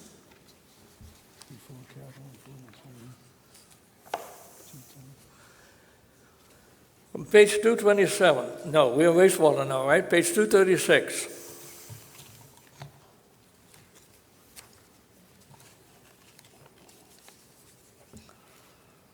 Same question. Same answer. And same answer. Same answer. 8.3 million. Yep. Counted all at once in this budget, even though it's being paid for, 10 years, 20 years? Makes no sense. Any other questions on wastewater? Seeing none, the last group is special revenue funds, revenue and appropriations. It's it's Department 2501, 2502, 2503, 2504, 2505, 2506, 2507, 2508, 2510, 2100, 2120, 2201, 2204, 2207. Page 2212, 2217, 2222, 2227, 2232, 2247, 2252, 2257, 2256, and 3899. And these have matching revenues and expenditures. We're talking about the special revenue funds, right? All the special revenue funds. Exactly. The ones I mentioned are very specifically targeted, non-lapsing funds for a specific purpose, funded by a specific source, like the PAC channel, mentioned earlier. Television channel, funded by Comcast. Can't spend the money anywhere else. You can only spend on Comcast, X, EP, and G channels. Here we are, an invention of former Alderman Bolton, now City Attorney Bolton. I don't know if he's still here. Somehow, Mayor Donches, this is craziness, decided to make grants part of special revenue funds.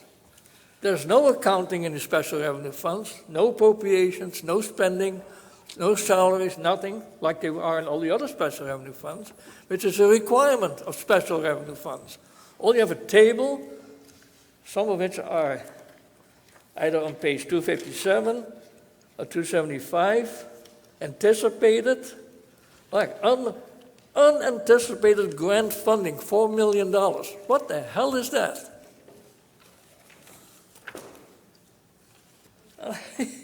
Community Development Block Grant, 1.4 million, hasn't been over $1 million for ages. It's typically $700,000.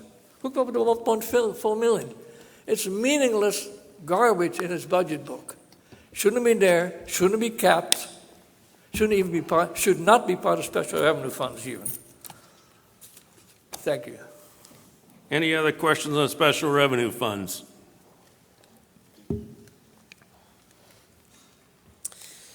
Yeah, it's unclear to me how these funds ended up in the spending cap calculation.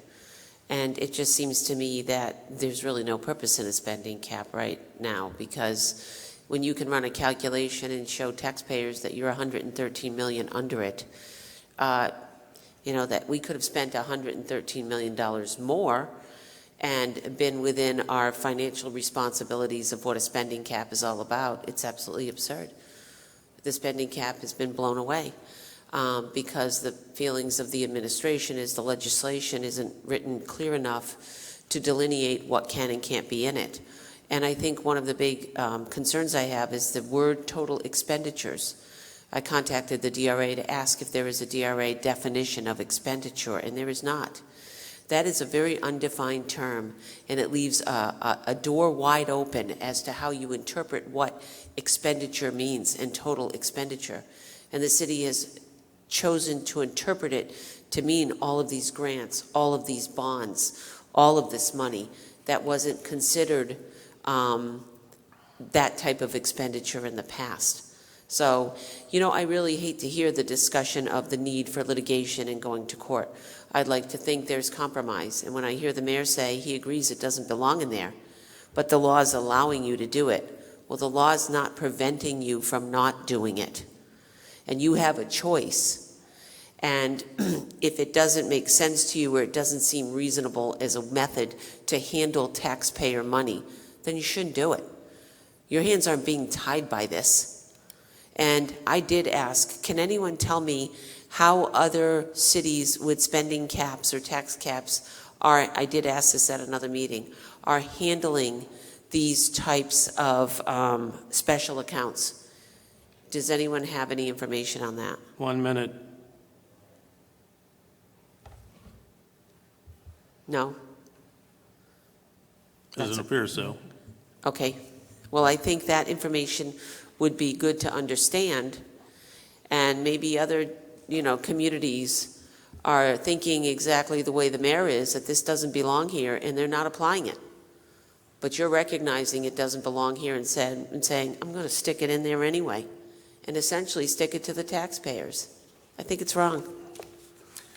Yeah, The legislature never should have gotten involved. The tax cap worked pretty well until a lawsuit was brought and the court invalidated it. Then the legislature messed it up even more. So all we're doing is applying the law that the legislature passed. They have not given the kind of discretion that you are suggesting, and therefore we have a tax cap that, a budget cap that has the problems that you've identified. We don't, we have to apply the language of the cap. We have to apply the language of the charter. We can't just say, well, we don't really like that language. We think it should say something different, so we're going to do something different. We can't. We are bound by the language of the cap, and all the cap says is total expenditures are under the cap. That's all it says. It doesn't say wastewater is excluded. It doesn't say grants are excluded. It doesn't say any of that. When you write a check, that's an expenditure. At least that's Webster's definition of it, or the common understanding of the word expenditure. You write a check, that's an expenditure. And maybe the charter should be amended to exclude these things. That might be a good idea, but right now they're not excluded. We didn't go to the legislature and seek this change. We fought this change. We said this doesn't make sense. Our delegation in the House opposed it 100%, both parties. The legislature didn't listen. And now we're left with the mess that the legislature created. Any questions? Any other questions on special revenue accounts? Only. I just want to report back that Name and address for the record. Was able to find the answer for Name me. and address for the record. I have told it so many times, if you don't have it, there's We have something a wrong. transcriptionist who's Christina not McKinley, here, who 6 doesn't know who's Southgate speaking. Drive. The answer that I was looking for per pupil cost in Nashua is $16,495. That's astonishing. I just want to say thank you. I appreciate the civility of almost everyone, one exclusion, but almost everyone. And I would like to say, I've been to these for years, and I think that it is long past time for us to stop having the meetings set up like this, where we're sort of adversaries. A bunch of seats in a circle with the number of people that show up at these would be far more reasonable, would be allow us to hear from the aldermen. I would love to hear what they're thinking. And I also would like to thank some of the people that come to this that are clearly involved and well-educated themselves about what is going on. And there ought to be thank yous, not rebuffs, not this attitude that makes people feel as though they are unwelcome. The welcoming Nashua, except at the public hearing, you don't fit the profile, Alderman Dowd. You are offensive, and you do not promote conversation, inquiry, exchange, and I think we ought to be sitting in a circle, find a new way to do this, and certainly find someone, regardless of what your title is, find someone who can help people communicate, not deter communication. That's what I would suggest for next year. And I also would say every single department ought to have someone, ought to be required, certainly a department that 55% of our tax dollars is going to, could have someone show up at our meeting. That's what I think. This type of meeting is dictated by state law, just for your information, and we're done with questions. And my job as chair is to move the meeting along and make sure people follow the rules. So, if... Well, I've been involved for 44 years. We've had a lot of people. Get a motion, Alderman O'Brien? Thank you, Mr. Chairman, for recognizing me. I would like to place on the table R22-035 relative to the adoption of the fiscal year 2023 proposed budget for the City of Nashua General Enterprise and Special Revenue and Grant Funds. The clerk, please call the roll. It says...